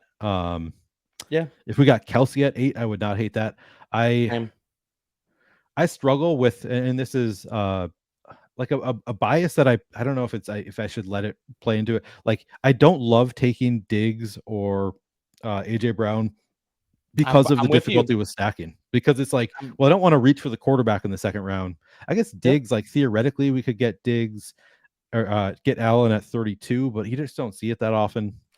I've been really, I would say I'm below market versus consensus on Diggs this year. I am more apt, and my exposures reflect this, into investing into the tertiary pieces of that offense. Again, if we're talking about if the offense is good, then the tertiary pieces are coming along for the ride. Yeah. So I have much more James Cook and Dalton Kincaid this year than I have any Stephon Diggs. And again, like I talked about, if wide receivers are getting pushed up the board, I'm being picky as shit about the guys that I'm taking that high. So, Yeah. like, I've got Amon-Ra St. Brown. Like, we took him last round, our last draft. I have him at wide receiver 5. And people might think I'm crazy, but I have him ranked over A.J. Brown. I am picky about the guys that I'm sitting here pushing my chips into the middle on this year. I mean, you can see that Gajeski also has Amon-Ra ranked ahead of AJ Brown. Yep. All right, so we could get Cooper Cup here. Do we just take I'm Cooper fine. Cup? Take, Yeah, I'm fine with him. Either Bijan or Cup. I'm fine with either. I feel like I'll let, when you can get Cup at 8, I feel like it's going to be a little bit more unique naturally, I do right? too. I So, do too. all right. Because again, if this would have been weeks ago before the injury news, he would not go outside the top 5. And so No. why not? Like let's take the discount here. Also, I mean, knowing for that me, you the and I are both Danny Dimes guys, like we could week potentially 17, set up that baby. week 17. Week 17. And one of the correlations, so I know we were talking about week 15 through 17. One of the things, I put a tweet out a long time ago about this, but one of the things that I've also built into my portfolio as well, and let me see if I can find, where's my correlation sheet here. Okay. One of the things that I love is everybody highlights the Houston and Tennessee week 15 and 17. Yep. But one thing that people are missing is that if you can get really, really nice triple correlation with going with these 3 teams: the Rams, the Saints, and the Giants. Do you already know where I'm going with this, Neil? Do they each play each other in weeks 15 through 17? They each play each other twice. So Oh, The Rams get the Saints and the Giants in week 16 and 17. The Saints get the Giants and the Rams in week 15 and 16, and the Giants get the Saints and the Rams in weeks 15 and 17. So the money weeks, if you were to just, and again, we're talking about these 3 offenses are not expensive outside of a few pieces. yep. You get All right. so much correlation built in here with those teams. So with that, so we almost had a Monra fall back to us at 17, which I would have said we probably need to do that. Do you think we take Olave here and try to Olave. build out that? Let's All go right. Olave. Yeah, I no. probably don't have this combo. I guess if I do have this combo, it would be taking Cup earlier and then Olave a few picks later. But I haven't You drafted a ton of you Olave. honestly can't get this like if we Cup didn't fall, this combo is going to be different because at that spot you're not going to get Cup. You can get Olave where we drafted, but a lot of Cup is not possible at 8. But you can so I guess I think if you took Cup at 5, then you could get Olave at 19. Like that would Possible. be so Yeah, it that would might be have been possible. that way a little bit. It would have been Yeah. a really unique combo, I think, if we had gotten Cup and a Monra. Like if that had fallen, like both of them falling Yes. that far would have been unique I versus would have been fine with that. I'm all in with Amon-Ra this year. I think like I put I put out a few tweets and I'm going to talk about him later on a Fantasy Pro show today, but like he has dark horse wide receiver 1 overall upside. yeah, for sure. Maybe Akers we get later on. I guess we've already got Cup, so we already have part of that Rams. I mentioned Akers because I know that you're a big Akers guy. You had Yep. me drafting Akers back when he was ADP like 80. So I appreciate you getting me onto Akers early because That's now he's CLV, going baby. 60 overall. It's That's become CLV. I yeah. mean, between him and Waller, it's been a good ride, Neil. It's been a Yeah, good it's absolutely ride. right. Both of those guys were in the Ooh. 80s, and now you see them climbing. Like Waller went in the 60s. Akers is firmly planted in the 60s. I love, and that's another thing like people need to take away from this. Like we've been drafting best ball teams since before the NFL draft, but we do this not only for getting exposures to different builds and access to different Yep. tournaments, you're also doing this for the closing line value. Like Yep. if you're confident in your process, and I remember it's not been that long ago, Neil, where I tweeted stuff out about Darren Waller, and now the consensus loves him. But a few months ago, people were like, "Oh, no way, he can't stay healthy. He's terrible. He's got awful. He's washed. Whatever." Like, why do you give a crap about Daniel Jones? Good Lord, Justin Herbert. Yeah, Am I seeing that? did I enter the wrong draft here? Is this not BBM? I'm trying to pretty sure it is BBM. This feels like because it's been quarterbacks going off the board way too early here. Jackson went at 27, Herbert 29, Allen went at 18. How many picks before you're let's grab our next one, and then if you want to back out and just double check the draft we're in, I'm fine with that. Yeah. Well, I've got my phone up now too. No, this is BBM. People are drafting as So though this is weekly people winners or are something. just insane right here. Yeah, Okay, people. good This to is know. just a weird draft room. All That's right, just where do you want to go with this one? man. This is I mean, if Where's our Josh next Jacobs pick falls after to us, I this wouldn't one? hate it. Dallas Goedert just went. Goddard? All right, so our next pick is What 41. kind So of we've got crazy 32 is and then somebody 41. like setting somebody else I up? feel like somebody Like, might be throwing this draft, which would be a bummer for us. I'd be fine with yeah. any of these guys: Jacobs, Debo, Andrews. Who do you have any? I don't have much Josh Jacobs. Let's go to Jacobs. Oh, really? I do, Jacobs has been one of my like. I don't have a lot of him, so I would love to get exposure to that. Yeah, Gajeski has Jacobs ranked like inside the top 20, I think. So like, if I just went based on, I'd get him every draft. If I just I went, was fixing to say, I'm like, this feels like somebody else is throwing the draft in this room, and that sucks. it feels That's the like case. multiple people might be because so we Yeah, had this person Justin takes Herbert and Goddard. Like this that's person took AJ Brown, and then rather than taking Jalen Hurts on the comeback, they took Josh Allen, which I don't know if that's and then they took Dallas Goddard, maybe to screw with the Hurts guy. I don't know what they're thinking is here. I don't know what that is. Like that's a bunch of it's a mess. It's a mess. Let's see. Is there anybody else? So this one, I mean, this isn't weird at all. No, I was like, I'm looking at This the rest of the makes boards. sense. The rest of them look okay to me.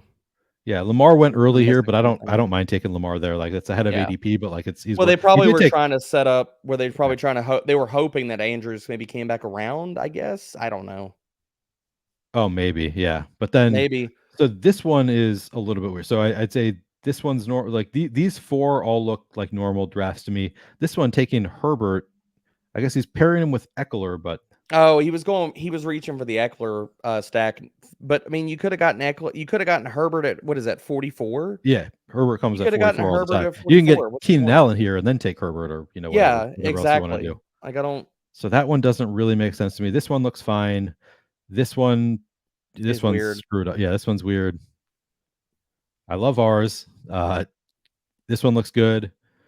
This one looks good. So we just got a couple that are like, what is going on? Yeah, just a couple. And then there's the super high T, which who knows? Maybe they go with another running back, Yeah. just to sew Just up to jam the it high in. Oh, T they went build. Amari Cooper. Oh All right. no, I guess enough T is enough T, but Yeah, that's right. They found all the T they need for this draft. Exactly. You don't need it. They flexed out the first 3 rounds, so no more running backs for them. That's something I haven't done this year. Have you done it on any kind of like well, I can't say I haven't. Have you done a lot of hyper fragile builds this year? After we make this pick. I have not. Yeah. We go Judy again, or we go Keenan Allen. I mean, we know that Herbert's already gone.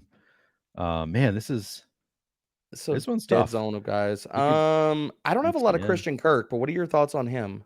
I've drafted a ton of Christian Kirk. We could probably we won't be able to get him on our next pick, so I'd be fine with that. Okay. I mean, I'm fine with Judy or Keenan Allen if you want to double tap them again. It's whatever.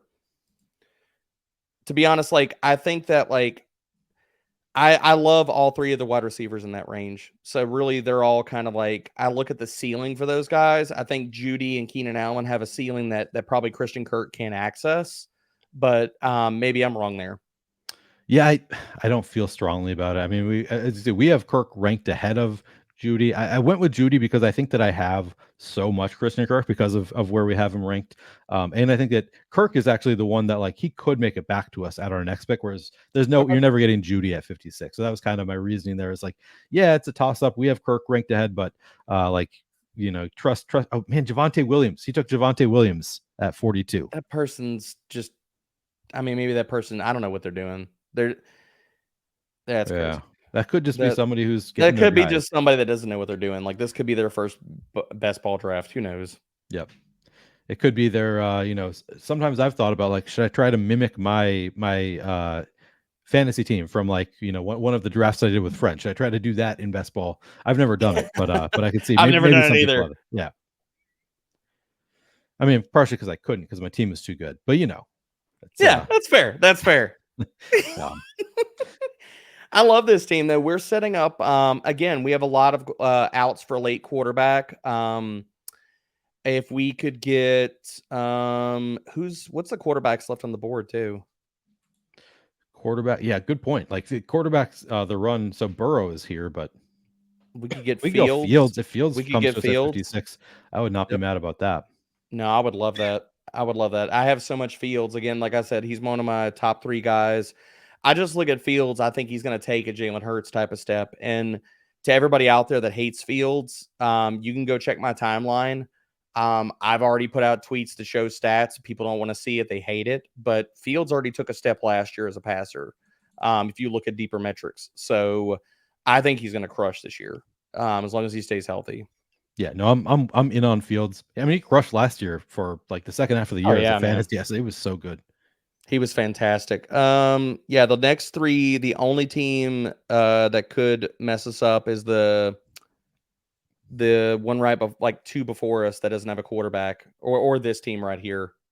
But they Yeah. could easily go Joe Burrow. I don't know if either one of those teams have Oh, they Chase went Joe McGee on Burrow. them. They went Joe Burrow. All Yep. right. Does that team DJ Moore before us goes. that has no quarterbacks, do they have Chase or T? Kirk, No. Kirk just went. Or no, sorry, Joe Burrow already went. So yeah, we're just hoping that Justin Fields doesn't get snatched here. Yep. Which If we're he not gonna does we're not get gonna get. snatched, Oh, he didn't get snatched. So we I'm take totally Justin in for Justin. Fields. Oh yeah. Build the later stack with Fields. All right. Yep, totally down for that. Well, and this could set us up too. Did Pitts already go? Pitts is not gone yet. Because we could get Pitts since we don't have a tight end on this build yet. True. We could go Pitts with this next pick. What are your thoughts on Pitts for this year? I'm underweight on him. Yeah, so I to be honest, I had been all in. Like I've been making the bet on Pitts just because it's like the price is low enough that I feel like with his ceiling and floor combo, it just feels like the price is a little bit too low. But now I'm a little bit concerned about injury. And I don't remember if it was the Stefania Bell podcast that she did with Levitan or somewhere else, but something made me a little bit like, oh, maybe there are real concerns here that I need to to be honest, I didn't even realize that there were injury concerns with Pitts. I don't know how I missed that, but now I'm a little bit worried about Pitts' injury. See, but even with the injury, I kind of feel like it's still kind of baked in to where you get him. And I mean, if we look at last year, I feel like we got the total run bad. Like he could not have had a worst run out last year. Like for a guy that was the tight end 5 for expected fantasy points per game, who finished as the freaking tight end 22, like shit cannot get any worse than that, man. Like so, like for me, if we got Fields here and we didn't get DJ Moore and stuff like that, like I'd actually like it if we got Kyle Pitts here. But we should. Yeah. We're at 65. He's got an ADP of 71. We should, and he's already got that team's already got a tight end, so he should fall to us right here. In this room, I don't think we can count on anything, but we can at least hope. No, it's like to say, yeah, that's fair. Would you think about doing bully tight end here with Pitts followed by Waller if he comes back to us, or do you want to just go something different? I haven't done any bully tight end. Tell me the case for bully tight ends, because I'm not against it, but I could definitely say like I haven't been out in the streets like enforcing. So it's not something that I'm going to make a case for really. Like it's not something that I do a ton of. It's just for me, I do it if the value comes to me. Like if I take a tight end early and then another tight end falls past ADP, or like I'm trying to build multiple teams that have elite tight ends, then I'll do it. But it's not something that I'm like I've Waller's stuck in the 60s now apparently. Yep. That's going to be his new ADP. I took him in the 60s last night in the draft, just for the build and again like the variance and correlation and stuff. But that's kind of where, to be honest, this entire process, I don't have a problem with Darren Waller because this entire process and my rankings reflect this. I think that Darren Waller this entire time should have been going in that TJ Hawkinson range. I think he should have been going ahead of George Kittle. So anybody taking him in the 60s, I'm still totally fine drafting him in the 60s where he's going. Although a lot of people will be like, oh, I'm not chasing him up the board. I'm like, to be honest, if you look at his ceiling, that's still not maxing out where he should be going. Yeah. No, I'm with you on Waller having as high a ceiling as basically anybody outside of Kelsey. I mean, like the ceiling, who knows? Like he's never played with Daniel Jones before. The ceiling is sky high. So even saying that is, I maybe. think But he should be in the same tier, and that's where I have him ranked. He should be in the same tier as Mark Andrews, is where I think like as Mark, his I mean, his that's a hot take. So that we talked early on about how you're a strong take guy, not necessarily a hot take guy. That is a hot take. Saying Darren Waller should be in the same tier as Mark Andrews. Would that be a tier by themselves? So like, is it Kelsey Yep. and then Andrews Waller for you? Yep, that's how I have Okay. them ranked. I have them in a tier by themselves. And for everybody that, and I'm not saying that's not a hot take, but like for me, it feels like where it's appropriate, where he should be priced, because the last time that we saw Darren Waller surrounded by beta wide receivers, he was the tight end 2 in fantasy points per game. Yeah. He literally was pushing Kelsey for that number 1 overall spot. And outside of health, what's the reason why he couldn't get back there this year? Like there's Yeah. nothing. Like his deeper metrics last year were all totally still fine. He led all tight ends and yards per route run against man coverage, which if you're looking at one metric to literally like expunge on, okay, what is the ceiling correlation for tight ends? And if I'm going to look at one metric for ceiling for tight ends, then what am I looking at? Yards per route run against man coverage for tight ends is one of the ones that I love the most. And I'll pull up the list here of guys that led there last year. Since I apparently can't filibuster long enough to do that as I'm talking. Well, we there's a possibility that Cam Akers is going to make it back to us. 15 picks past So ADP. I'm so in. I mean, I was just saying, like you had me in on Cam Akers when he was in the 80s. Now he's got the ADP up at 66. But if he comes back to us in the 80s, yeah, that's where we want him, right? Yes, I'm so into that. And I don't understand why people don't like. I don't understand why people don't like Akers, Neil. I really don't We get it. got him. We got our guy. Let's go. I love that I got Cam Akers this late in a draft with you in particular. That's fun. I love it, man. I mean, it's just that is such a fantastic. Like if we're talking about the half PPR aspect of this, and you want early down volume and stuff, Jacobs and Akers just feels like a really really solid Oh, big start. time. And we also have the correlation with Cooper Cup. Maybe we do a full Ram stack as well. Yeah, we can go. I mean, really, if you're looking at you want the pieces out of the Rams that score the most touchdown and have the most touchdown equity in that offense, you could skinny it up, go Stafford, Akers, and Cup. I think it makes all the sense in the world, man. Yeah, absolutely. And so to bring this back up here, the leaders of last year, and this is every guy that with at least 10 man coverage targets last year in yards per out run. Here's the top of the list. And I was talking about correlating to ceiling. And yes, there are some outlier guys in this, but here's your top guys last year, Neil, in this metric. Darren Waller, Mark Andrews, Gerald Everett, Travis Kelce, Jordan Akins, Dallas Goedert, David Njoku, Evan Ingram, Jelani Woods, hello, Noah Fant, TJ Hawkinson are the top 11 guys. That's pretty much laying out the entire top 6 to top 7 tight end room in fantasy last year. So if people Right. are looking for one metric and saying who Oh, has the we are. talent, that's it. We're on the board again. We could, if you wanted to, we could do the Denver thing again. We've got Cortland Sutton coming back up, or we could go something different. Go with Rashad White, Pacheco. So to me, I actually want to take a shot on Treylon Burks here. Treylon Burks. All right, yeah, this seems like a good spot for Treylon Burks. The ADP has fallen a little Well, bit. we have 3 wide receivers. We're good with 2 running backs. I kind of feel like not like we're playing catch up, but Treylon, I think a lot of people are pushed off of him because of the arrival of DeAndre Hopkins, but can we also say that the flip side of this is also can be good for Treylon because he's not going to be pushed into the number 1 role. He's not going to get shadow coverage by number 1 cornerbacks. He's going to be put into, maybe he's not the high volume guy in this offense, but we don't care about that as our wide receiver 4 on this team, right, Neil? Like we care about spike weeks. Like if he's going to make the flex in this team, then we care about spike weeks and how often he can do that. And Ryan Tannehill, I've been drafting Ryan Tannehill before it was cool to draft Ryan Tannehill. I still don't understand why Ryan Tannehill was totally free. But again, if we want to talk about like we could do a 3 quarterback build on this team for super freaking cheap and go Stafford and Ryan Tannehill and just, build it out that way as well. I think it gives us a lot of outs. Yeah, absolutely.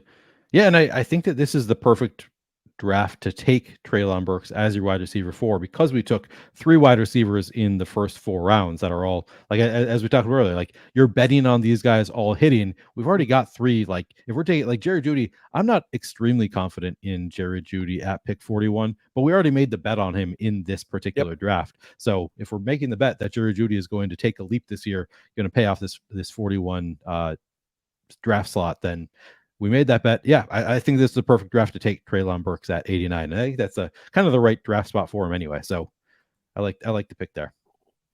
Yeah, I have not a lot of Treylon, but I do have a good bit. I have a lot of Tannehill, and again, we're talking about making the bet on if an offense is good, then drafting the tight end from said offense. I have a lot of Ryan Tannehill and Chig skinny stacks late too. Interesting. Okay. Yeah, Chig is someone that when he was in the like 125 range ADP, I actually I did a tight end video where I said I think that is too early for Chig. Like I know all the like there are a lot of advanced metrics where he's like up there with like Travis Kelce and Mark Andrews. I see that and I think yeah, but there was a pretty small sample size for him last year. Like he was not running all the routes. It was a small sample size, and he was a 4th round rookie, so it's not like he was a 2nd round draft pick or something where it was like you're expecting this. So I was out on Chig because of the situation too. Just like I don't know that the offense supports him, but now he's fallen quite a bit. Chig is now the ADP is down to 143, and I'm like, yeah, I'll bet on talent at 143. Like that makes a lot of sense. 143. I mean, that's tough. And again, we're talking about varying builds. If you're going with the 3 to 4 tight end build and not drafting any guys before like that 11th or 12th round spot, then again, he fits the bill. So. We have what is it? Where we stand at? We're at Justin Fields. 1-2-4 so far. 1-2-4-1. Sorry, 1-2-4-1. Justin Fields, Jacobs, Akers. Just checking out the team here because I've been like spouting off. I'm trying to remember who all we drafted. And Pitts at tight end. Yep. Where do you feel like going here, Neil? Man, this is a tough draft spot. We could go P Ryan again. I don't hate P Ryan in this range. AJ Dillon, if you have interest there. We could go back to Anthony Richardson here and get our quarterbacks out of the way. Man, that feels pretty good. But we did talk about let's vary up the quarterback room. Let's take some solid volume. I mean, either P Ryan or Jacoby Myers for me. Oh, shoot. Oh, what do we get? P Ryan. All right, we Ryan. All right. I thought I had misclicked. We got him though. We got him. Love it. I think we got the best ball straight lagged for a second, so that click got right into the wire, baby. Man, I am clearly not the master of the mouse. I've screwed up too many times in these streams. I'm pretty good like when I'm just on my phone, the way I usually draft. I don't have a lot of misclicks, but in these, I guess I also do a lot of hosting and drafting is hard, dude. Like hosting and drafting at the same time is not as easy as we all try to make it look. I mean, some people met like Pete Overzet. You watch his streams, man. That guy, that's the master of the click right there. I think it was Pete who just like in like half a second will find the right. I'm like, man, that's impressive because he's also pulling off what the Davis Maddock star. No, I'm just messing with the star. Everybody from the teams ahead of time. That's it's wise. Yeah. I like this team though. What are your thoughts on it so far? I feel good about this team. Yeah. I mean, P Ryan is another, he's like pretty wide range of outcomes, I would say, but I don't know. Like I sort of feel like there's some floor there with like, obviously outside of injury, that's always the, if there's an injury, nobody has a safe floor, but like outside of injury, I feel like P Ryan actually has a decent floor. Like he's going to have some kind of a role in Denver. And if Javonte does miss some time, if he's not fully himself, I think P Ryan could end up taking on a bigger role. So, well, and I know I brought this up earlier, but just to hammer home this for people at home, if you look at Sean Payton, and I'm going to bring this up real fast, but outside of his final season in New Orleans, it was a broken offense. Okay. Yep. Starting with 2020, this is where Sean Payton's offenses have ranked in rushing touchdowns in the NFL. First, 20th, first, 6th, 5th, 23rd, 7th, 24th, 3rd, 5th, 10th, 5th. Like that's a lot of top 10 finishes, Neil. It's a lot of top 10. That is a lot, man. I had not seen that stat. That is interesting. Richardson goes. He almost made it back to us. That would have been Almost. interesting. We could take Jacoby Myers here. You mentioned him with our last pick as somebody who's just got the guaranteed volume. Juju Actually, where are we? So we're at one. We'll be at 1341. 113. Yep. What's our pick after this? Like, when are we back on the clock after this? Back on the clock So I'm at curious. 128. Okay, so I don't want to. Where's Darnell Mooney's at 131? I Yeah. want to wait on him. I think we could push it and get him with our next pick. I think we go wide receiver. I'll take the guaranteed volume, man. Let's go Jacoby Do Myers. you like Jacoby better than Juju? Yes, I'm not in on Juju. Okay. Or what about Tyler Boyd down here or Nico Collins? Either of those you like better? Nico is interesting. You could interest me in some Nico. I don't hate Nico as somebody who No, could let's go have. Nico. Let's go Nico. And then we'll take Mooney with the next one. Yep. I'm totally down with that. Because I'm not high on the Raiders offense, and the other thing is like if I don't have Colts, I don't think that like drafting Jacoby Myers versus Nico Collins. If you're looking at ceilings, I would rather bet on a ceiling outcome for Nico Collins versus a ceiling outcome for Jacoby Myers, just based off Yep. of quarterback talent. Like I think CJ Stroud is that dude. Jimmy Garoppolo can't even fart. Like he can't even get that past 5 yards. Like no way. Like Really good looking it's though. terrible. Really good looking. You got to give him He's that. very, very pretty, and I will take nothing away from that man. He is a pretty man. But as far as the quarterback position and his ability to throw the ball past like 7 or 8 yards, no way. Yeah. Kind of middling. Man, Daniel Jones, this one falls to 118. Why do But people we didn't hate need that him. man? I don't get Yeah. it.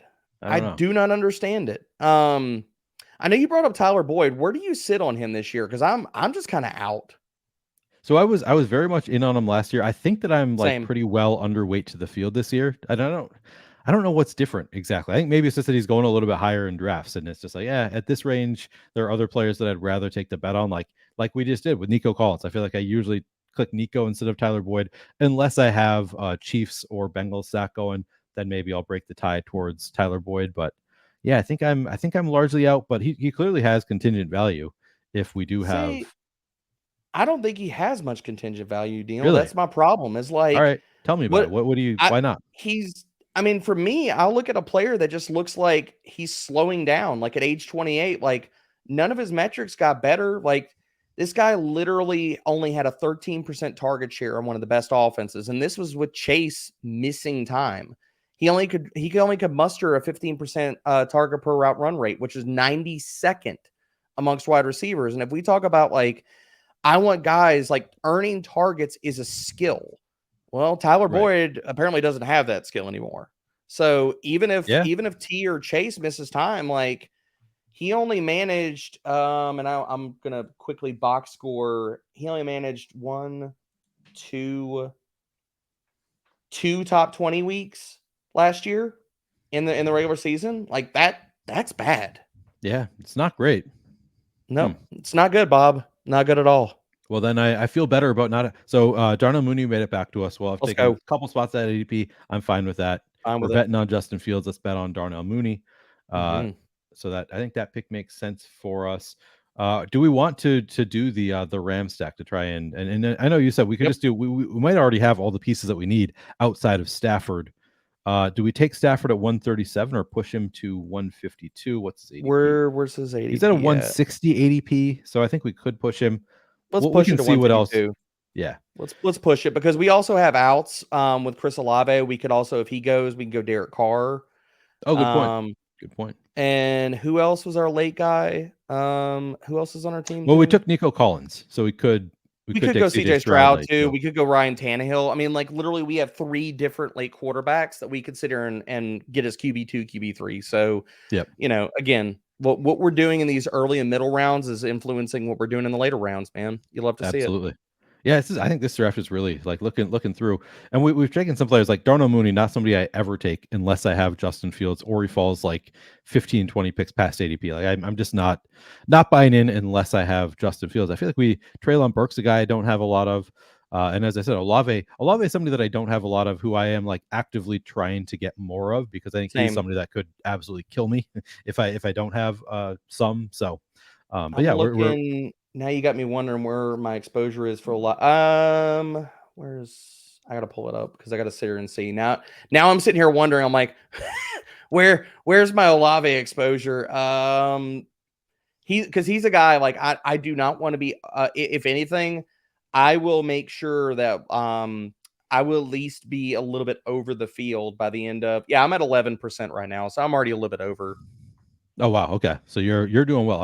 I think I'm at like 4% probably of Olave. He's just not somebody who like we don't have him ranked particularly high. So he just like when that pick comes up where you have to take him, I've just been taking the guys that we have ranked higher. But I've been actively trying to get more there because, as I said, I think that Olave could hurt me. I guess you're also a Saints fan, so Oh you're no. gonna lean that way. No, don't put that evil on me. Don't put that evil on me, Neil. I mean, for me, it's You're I'm not a biased. You're fan. not biased. No, I'm not biased. My bias card went out the window. I burned it. And I burned it in effigy years ago. All For right. me, it all comes down to I'm a huge believer in his talent and what Okay. he did last year. He looks like an ascending alpha. We our pick is coming up here. Just want to before we Mhm.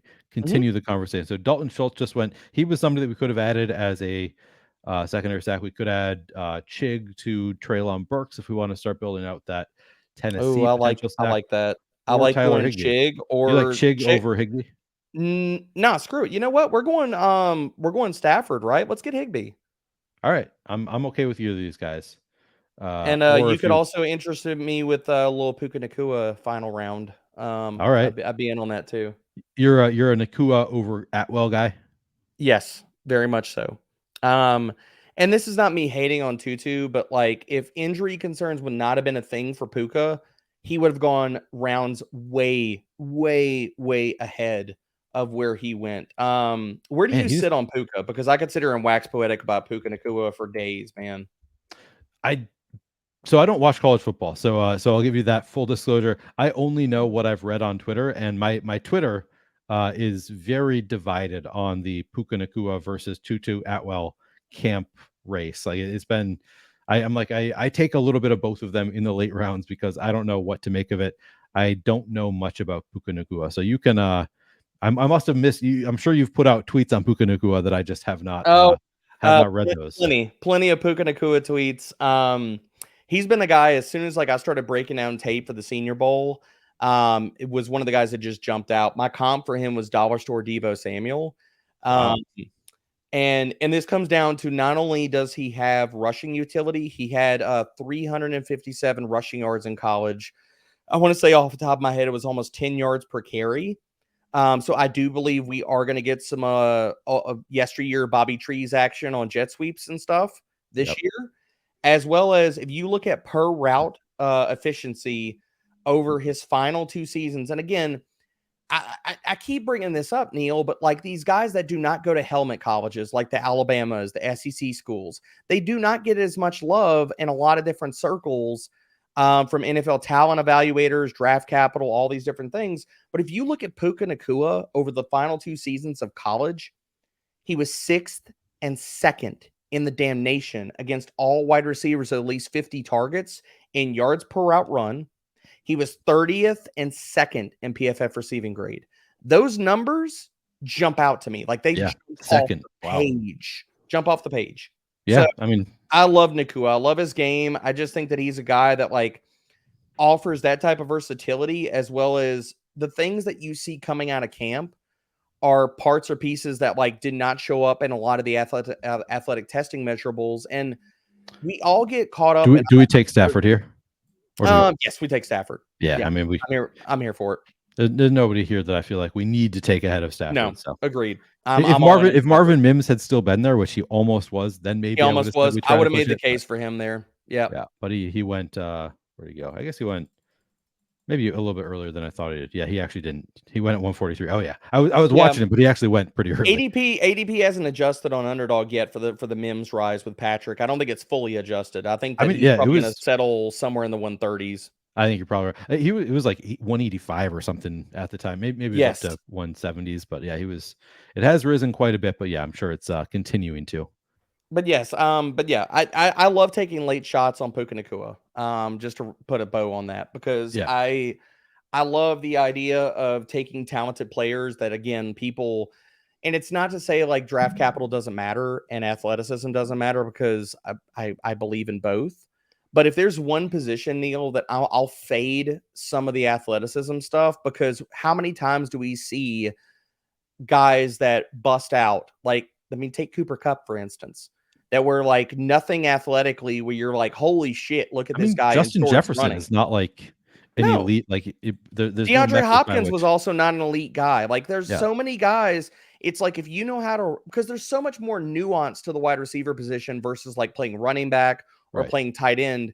Like, to break out at the tight end position, you have to be a top shelf athlete. Yeah. To be a really damn good running back, you have to at least hit the benchmarks for guys in certain aspects. But wide receivers, like, I'm not telling you the guy runs a damn 4.8, but can he still be really freaking good if he runs a 4.5, 4.6? Absolutely. There's so much more nuance that comes down to like getting open that I think people don't give enough credit to.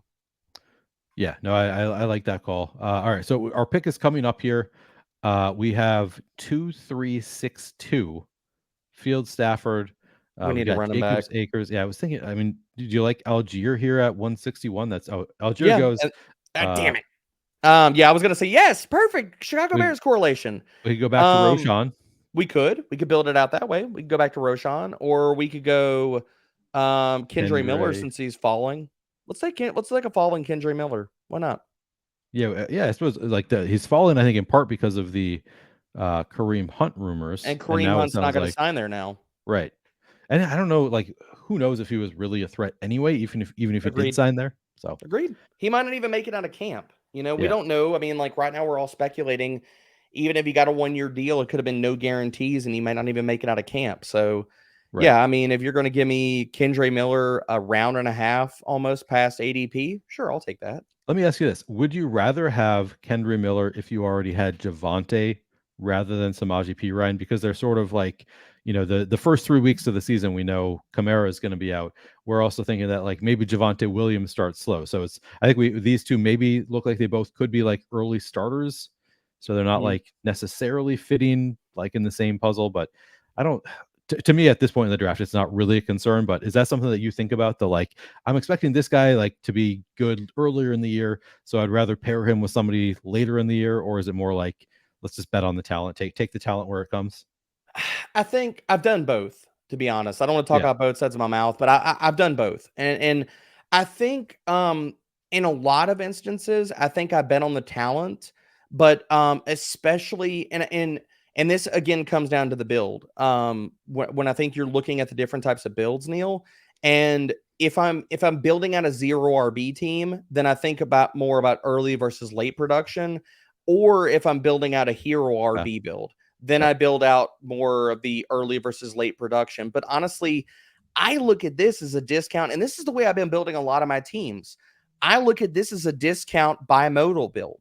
Like, Josh Jacobs and Cam Akers in yesteryear of fantasy could have been going at like round 1 and 2, round 2 and 3. So to me, this looks like a flipped bimodal running back build. So I don't feel like the need to kind of balance late and early production. To me, with this build, it's more just take bet on talent. yep, yeah. That makes sense to me. All right. Actually, I want to talk about the so we do have the Rams, so I guess we can use Mhm. that as our excuse to talk about the Giants receivers. Two of the better Giants receivers have already come off the board. It looks like Jalen Hyatt's off the board. I think Isaiah Hodgins, I assume, Oh went yeah, we earlier were going too. to talk about it in the last draft, and we never got to that. I think I sidetracked us on something. No, it's because we didn't get Daniel Jones. So I was going to use Oh that as yeah, we my didn't excuse get to him. talk about it, That's but then we right. didn't We have didn't getting get him.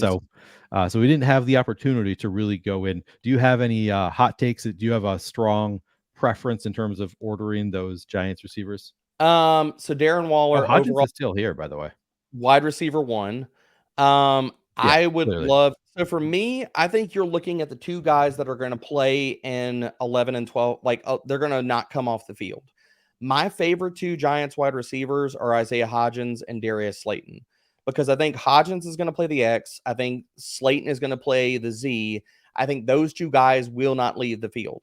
I think that and this again comes down to like looking at the offensive design, Neil. Yep. And I think that the way that they're building this offense, so yeah, if Hodgins is on the board, I want to take Hodgins here. Yep. Um, the way that they're designing this offense, and I think a lot of people are missing the boat, and because they We they got get him. caught. Love it, love it. They get so caught up in their damn slot wide receiver jokes for the Giants, okay? But people are missing the boat about this offensive design. What the Giants are doing is building out their wide receiver room and their offense the exact same way that Kansas City did last year. Huh. Everything is going to run through the tight end, and all of the rest of these guys are going to be matchup weapons or play specific roles and put into roles where they can succeed. So you're looking at who is going to get snaps and stuff like that, who is going to get like the routes and the red zone looks and all that kind of stuff. I think that, yes, Darren Waller is the unequivocal wide receiver one in this offense. But after that, I want guys that are going to get snaps and routes. And I think it's going to be Hodgins and I think it's going to be Slayton who are not going to leave the field. And I think you're going to see a lot of Paris Campbell playing the so-called Mecole Hardman role in this offense. A lot of pop passes, a lot of he could get some rushing utility. That's what Right. I look at for Paris Campbell in this offense. And you know, so if I'm going to go with the Giants wide receivers, it's Hodgins and it's Darius Slayton late. Although I've sprinkled in a little bit of Jalen Hyatt just so I'm not like dust if he does hit, Right. because how heavy I am on Daniel Jones. But my biggest bets are on Isaiah Hodgins and Darius Slayton after Darren Waller. All right, I need to start building more Darius Slayton. And Darius Slayton just so like boring because he's been around for so long that I think Yep. a lot of us are just attracted to the shiny new ones, and that's like Paris Campbell, new to New York, Jalen Hyatt, the rookie. Also Isaiah Hodgins. I think partially it's like he was coming on so strong, so I think that he makes sense in the field of seeing that too. It's like he was looking so good at the end of last year. Like, what if they continue building on what they started to build there, and he just looks really good. But like, Well, and the other part is half point scoring. We're touchdown hunting late. And Isaiah Hodgins was a big red zone target. Darius Slayton was not that. Like he was just the right, field stretcher for that offense. all So right. again, if we're I touchdown think we're hunting good at late, tight yeah, end. Do you want to take another running back here before we go to yes. Claypool? And Um, so we got I'm looking at. Let's go Chuba Hubbard. Chuba Hubbard. All right, I like that. And it's a Yeah. completely different bye week than all of our other running back. Look at that. That's a beautiful. See, this is what I The like to bye week see. bros are back, baby. The bye week bros are I back. thought I dusted you last time, but we're back. No, We're we're back. back. We're all the way back. 5 running backs, all different bye weeks. Oh, it's beautiful.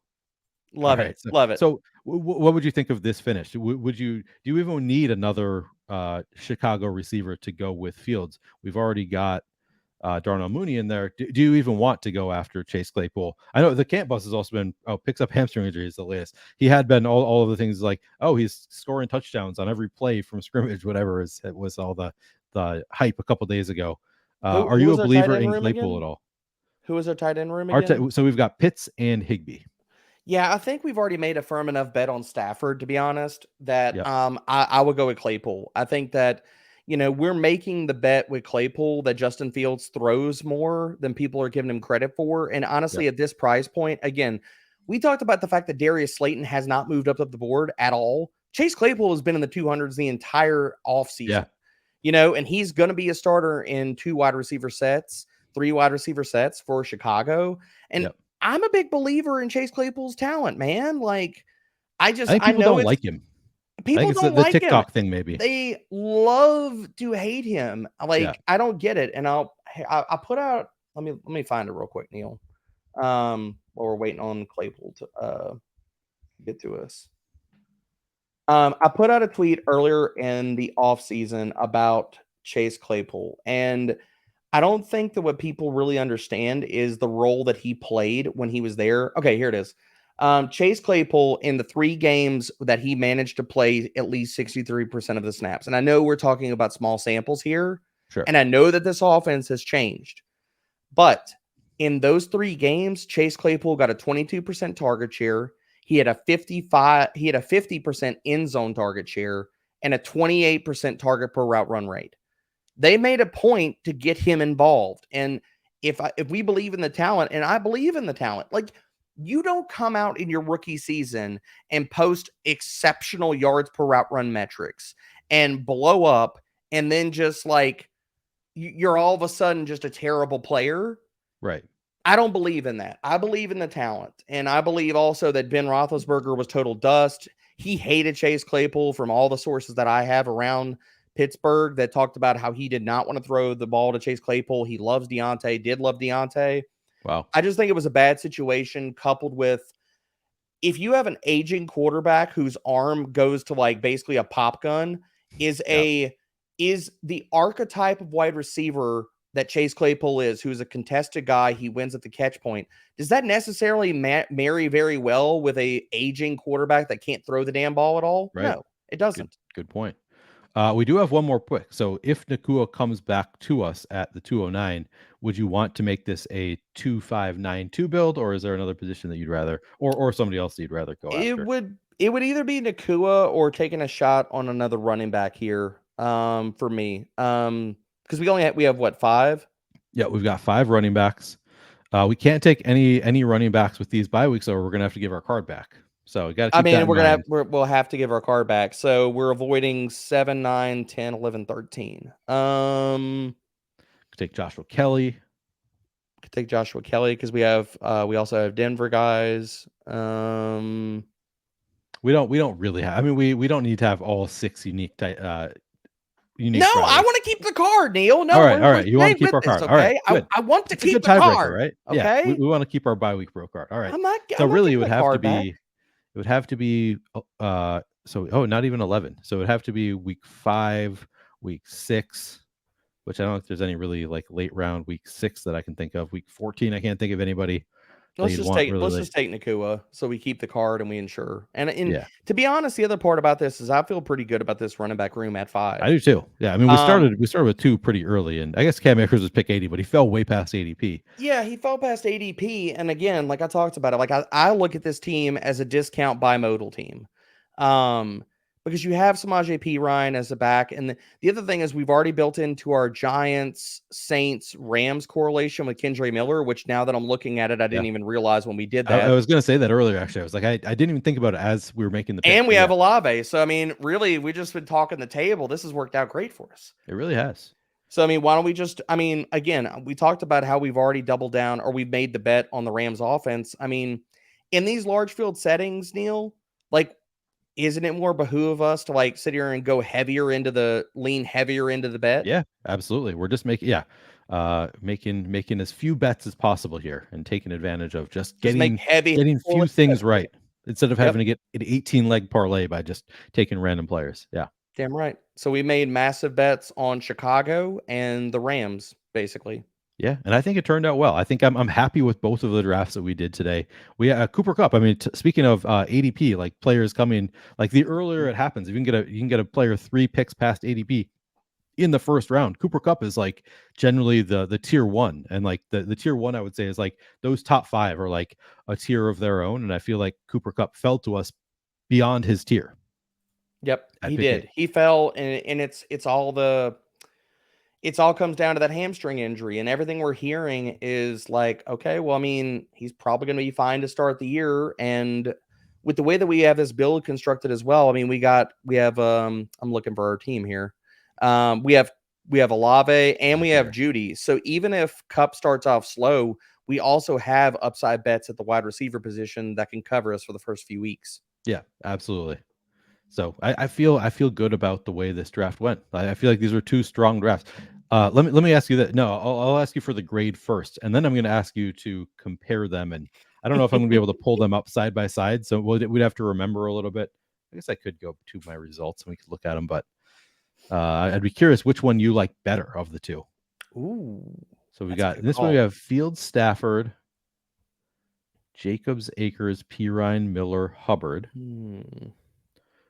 Cup, Olave, Judy, Burks, Collins, Mooney, Hodgins, Claypool, Nakua, Kyle Pitts, Tyler Higbee. I mean, maybe we don't need that because I want to look at this draft room a little bit closer. So maybe we don't want to have to think about our last draft at all and just focus on this draft. Would that be easier? Because I want to look at some Yeah, of these that's fine. weird teams in this draft room. Like, No, I absolutely. think that's the more interesting thing to look at here. So I like this draft. Do you want to give a grade on this draft? I give us a B. So that answers the question. You like the first draft better than this one? Yes, I like the Okay. first draft a little bit. Only there are a few guys that like in this build that like I don't take as much. But Sure. again, we want to vary exposures and stuff. I kind of feel I liked the I think I like the wide receiver just group that we got a little bit more than on the last one. Although we did get Sure. it's tough because we did get the falling value of Cooper Cup. Yep. Um, That these helps. teams are really close. Like, to be honest, I really like both of them, Neil. But if Yeah. I want to pick one, I think I'll probably lean with the other team just by a hair. But where do you sit? Do you what do you give this grade? This team for a grade, and which one do you like better? This one or the previous? So I think I'm with you on the previous one, but it also so I like having this one in my portfolio because I think it is unique for me. Like there are players that I actually looking at like these quarterbacks. Stafford is somebody that I've started taking more. I guess I don't have a Mhm. ton of exposure to Stafford. I do I like don't either. Fields quite a bit. But like Olave, I don't have a lot. As I said, I'm trying to get more exposure to Olave. Judy, I think I'm still working up the exposure. Burks, I don't have a ton of exposure. Mooney, I only have exposure in my Justin Fields build, so not a ton there. And Claypool, I think same thing. I have not been taking him outside of Bears stacks and even Nakua. Like I think that I have been kind of split between Nakua and Atwell. Like I don't know what to do with those two. Like I'm like, yeah, both of them seem like they have upside cases. So a lot of players in this one that I don't have a lot of exposure to. So I think I like the first team better, but I like having this team in my portfolio now because it is a lot of players that I don't already have in one team. I think we have a good mix of not only correlated bets on the offense, but also good like ceiling and floor mixes. Like I really like the combination of Kyle Pitts and Tyler Higbee. Yeah. Probably I like that a lot more than I probably should. But I do. No, it's a I feel like a pretty steady floor for Tyler Higbee and a Yes. really strong potential ceiling for Like we could Pitts. get Like, like top 10 to 12 production weekly from Tyler Higbee while also getting possible top 3 weeks from Kyle right, Pitts to put us spike over weeks the from top. Pitts. Yeah, Yeah. exactly. Yeah, I think Yeah. that it's a strong room with the both the floor and the ceiling. But what I want to look at here though is this draft going to be thrown out? Are there any teams here that Oh, went please so don't, because I haywire like this that team. it's going to be thrown out? I don't think so, What but like happened with the AJ Brown, Josh Allen team? I'm kind of yeah, so curious. this is Where the did they end weirdest up? team here. So this team over here, first let's look at Rock, which I think is less interesting. I initially thought like, what is he doing taking Justin Herbert? What's funny though is he could Now I have see just what he flipped did. these and it would look normal. Like if he Yes. had just taken Allen at 29, he could have gotten Herbert at 44. I don't Wouldn't have been that far ahead of ADP, but he ended up I getting know. Allen falling to him at 44. I'm So like, he worked couldn't have out. built that in because Keenan Allen has been going in the mid to late 30s, and I've seen Keenan Allen go as high as the high 30s. So that's honestly that went by luck. And the other part about that, and we could bring that up, Neil, is you'll see guys like Keenan Allen fall in drafts if the room says, well, you've already got Eckler and you've got Justin Herbert, so I'm not going to take Yeah, Keenan Allen because you've already got his quarterback and a lot of the really good Chargers pieces. So right. that honestly is why Keenan Allen probably fell. Now, is that probably why the person drafted Justin Herbert to do that? No. No. But that I can promise you that's why Keenan Allen fell to him, because they were Yeah. like, you've already got Eckler and you've got Herbert. And we see that. I mean, you've seen that in drafts, right? Yeah. Oh, absolutely. We're like, Uh oh, well, the person's already got this player or the quarterback. I'm just not going to take that guy. And you'll see following value. They'll I come mean, I back to do this it. Like team. I am, I do part it of why too. that happened. Hmm. Like Joe Burrow. I've passed on Joe Burrow and I kind of regret it after the fact. I think I passed on Joe Burrow at like 62 in one draft because I didn't have either of his early stacking options. And I was Yeah. like, well, there's just another player that fits my team better. And I hemmed and hawed and took Yeah. But somebody else. And then I kind of immediately regretted it. Like, oh man, that's such good. I don't know. I don't know what to do it's in those good, but the other situations. side of that is where the ceiling, the weekly ceiling is correlated to. Like Joe Burrow is Right. so heavily correlated to Jamar Chase, it's not even, I mean, it's not even funny, Right. So his ceiling weeks are going to be correlated to Chase, or if you want Or to take the Higgins. shot on T, Yeah. and if you're not going with those two guys, yeah, you're probably going to be dust. Right. So that's why I didn't take him. But it was a little bit Yep. like, man, am I I would have ever going to passed him see this too. again? Burrow at You 62. Like probably it's, won't, but the other yeah. side of this, the likelier Who bet is that cares? team is probably dust, and all you were Yeah. doing is you just avoided a pothole. Is the Yeah. way that I look at it. I would have Yeah. done the same thing. Okay. I'm glad. I'm glad to hear that. All right. So this is the first team that went a little bit weird by taking Lamar Jackson. Actually, this team took. Okay. So this is a team that we really need to focus on. Like other teams, like made a little bit of a weird, like taking Lamar Jackson at 27. Yeah, a little bit surprising, but I guess not. He was the next best quarterback on the board, so that is actually not that weird. Yeah, actually, all of these teams. So it really comes down to just this team. Yeah, I think it was a mistake probably to take Herbert at 29 before Allen. That might have just been a misclick because then after that he recovered and his some picks he was taking pretty far ahead of ADP, like Darren Waller at 68, but then and Zay Flowers at 77, like those were ahead of ADP. But then he also took some value in Brian Robinson coming to 116. So ultimately, I think that this was a totally fine draft. I'm not concerned about. This is the only team that I think is it going to be thrown out because of this guy, and I don't think it is. But I don't think it let's is. take a look at it. So we got AJ. Actually, let's look at it on the. So it's Johnson TK. Well, go back to the draft board. There's one other highlight that I want to make Okay. about that Yep. other previous team. The more and more that I'll look at that team that took Justin Herbert, I Yep. am kind of wondering, did they do that on purpose to get Keenan to fall? Because look at what they did. They took DJ Moore. I'm almost wondering, were they hoping that Justin Fields got back to them and they went double pay up quarterbacks? Maybe, but I mean, they could have Maybe. taken Keenan Allen at 29. Like it would have No, been a I lot agree. more I likely agree. I that agree. I just Justin thought it was Herbert interesting fell. to note that they also took DJ Moore No, I agree. at Yeah, where they went, because maybe hoping that Fields fell back to them. But again, who knows? and But we sorry. thwarted them. All right. Yes. No, that is a good point. Johnson TK. I want to take a closer look at this team to see if it's going to get thrown. And I don't think that it is bad enough that it's going to get thrown out, but it is. There. It allowed for some value drafting. So they have, just looking at the individual players, they have Josh Allen and Tua. That's a strong quarterback room. Mm-hmm. The running backs, they have Javonte as who they took at pick 42. They reached on him. Ultimately, though, they have Javonte, Montgomery, McKinnon, Mostert, and Leonard Fournette. Yeah, this won't get thrown out. Yeah, it's not going to get. Yeah, I think that wide receiver, AJ Brown, solid wide receiver 1. Ayuk, fine wide receiver 2. Davis. The more that I'll look at it, I wonder if they queued up Dallas Goedert and then it got auto picked. Yeah, that could be because they already had AJ Brown. They maybe had Yeah. Dallas Goedert. They may have maybe had Jalen Hurts in there, and they thought like, okay, these players is going to fall to me. Did At Jalen Hurts ADP. go ahead of them? Like, did the person freak Yeah, out? Because I'm kind I of curious. We go believe back and so. back and look at the draft board. Did they get sniped on Jalen Hurts? Yeah, And they so they had took Dallas AJ. Goedert No, queued. they reached. So that's the weird thing they Oh, did. they They reached. reached That on was the weird Josh thing. Allen Yeah, they did. when Hurts was still available. That's so But then weird, man. they got Gabe Davis to go with Josh Allen. They got Tua naked, huh? Yeah, That's it's not interesting. my favorite team, but it's also I don't think it's going to get Well, thrown out. they took Raheem Mostert. I saw that with Tua. Oh, that's a good Again, I point. mean, it's basically naked, but still Yeah, but it's at least something an out for something where they Tua to get there correlated with this late. running back. Yeah. Yeah, that feels like I don't know why the hell they took Josh Allen. Maybe that was a misclick. I don't freaking know, but Yeah. I think the more and more I look at it, I think the Dallas Goedert was a Q pick. Like they timed out, Yeah. probably had him just pegged in the queue.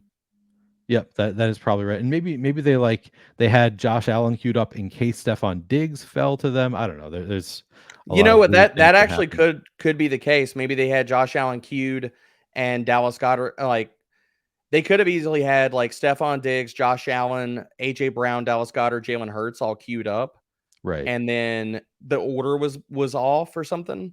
And then they honestly could have timed out of both of those picks. Like Yeah. one of those things where somebody signs out of a draft or comes into it late. You know what I mean? Right. Yeah. Who knows? Yeah. Who knows what Yeah. happened?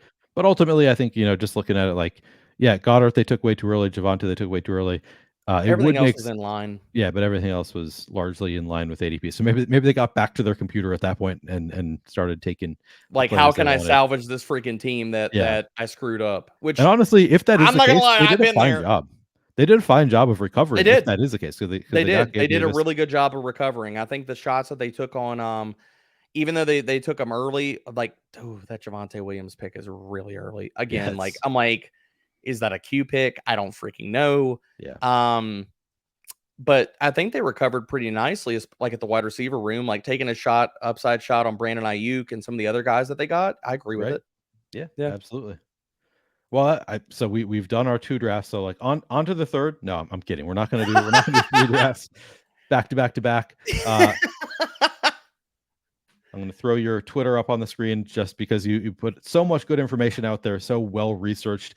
If anybody watching this is not following Derek on Twitter, make sure you give him that follow at Debro_FFB. what else? What else can we say, Derek? So anywhere else people should look for your stuff? I mean, everything's over at Fantasy Pros. I'm not, breaking anybody's mind by telling them that, but all the good stuff. And right now, I mean, we're in the best ball streets and doing this, but if you're ramping up for redraft season, you got to be heading over to fantasypros.com, using the draft wizard, sync your leagues in there. And what I keep telling people is it's a cheat code, man. It is an absolute cheat code. With our draft intel, you sync your league and it's going to tell you the draft tendencies of those players in this league over the last few years. So you're going to, it's not only can I get reps out of drafting in best ball drafts in the draft wizard, you want good reps. It's not just practice makes perfect. Perfect practice makes perfect. Ooh. And so if you're doing that by getting the draft intel and you're drafting against bots of what your league has done over the last few years, you're going to be set up to sit there and crush people when your draft happens.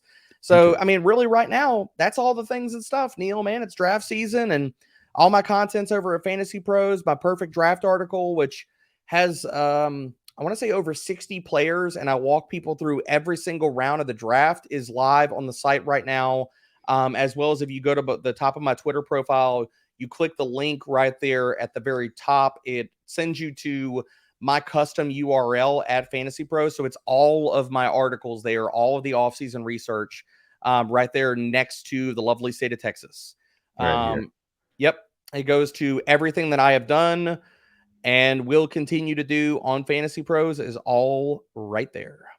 All right. Perfect. Well, check out Derek if you have not already checked him out on Twitter. You'll find the link to this page, find all of Derek's content there. A lot of great stuff there. And of course, I should have done this before between drafts, should remind people, yeah, if you want to sign up for Underdog or Drafters, as we talked about, we're chasing some overlay on Drafters. The links are in the description of this video. So check those out and give us a like on your way out. It helps us out quite a bit if you'll do so. Thank you so much, Derek, for hanging out with me for True Drafts, providing some wisdom for these drafts. And thank you to the audience for watching as well. Good luck this season. I hope you guys get third behind me and Derek.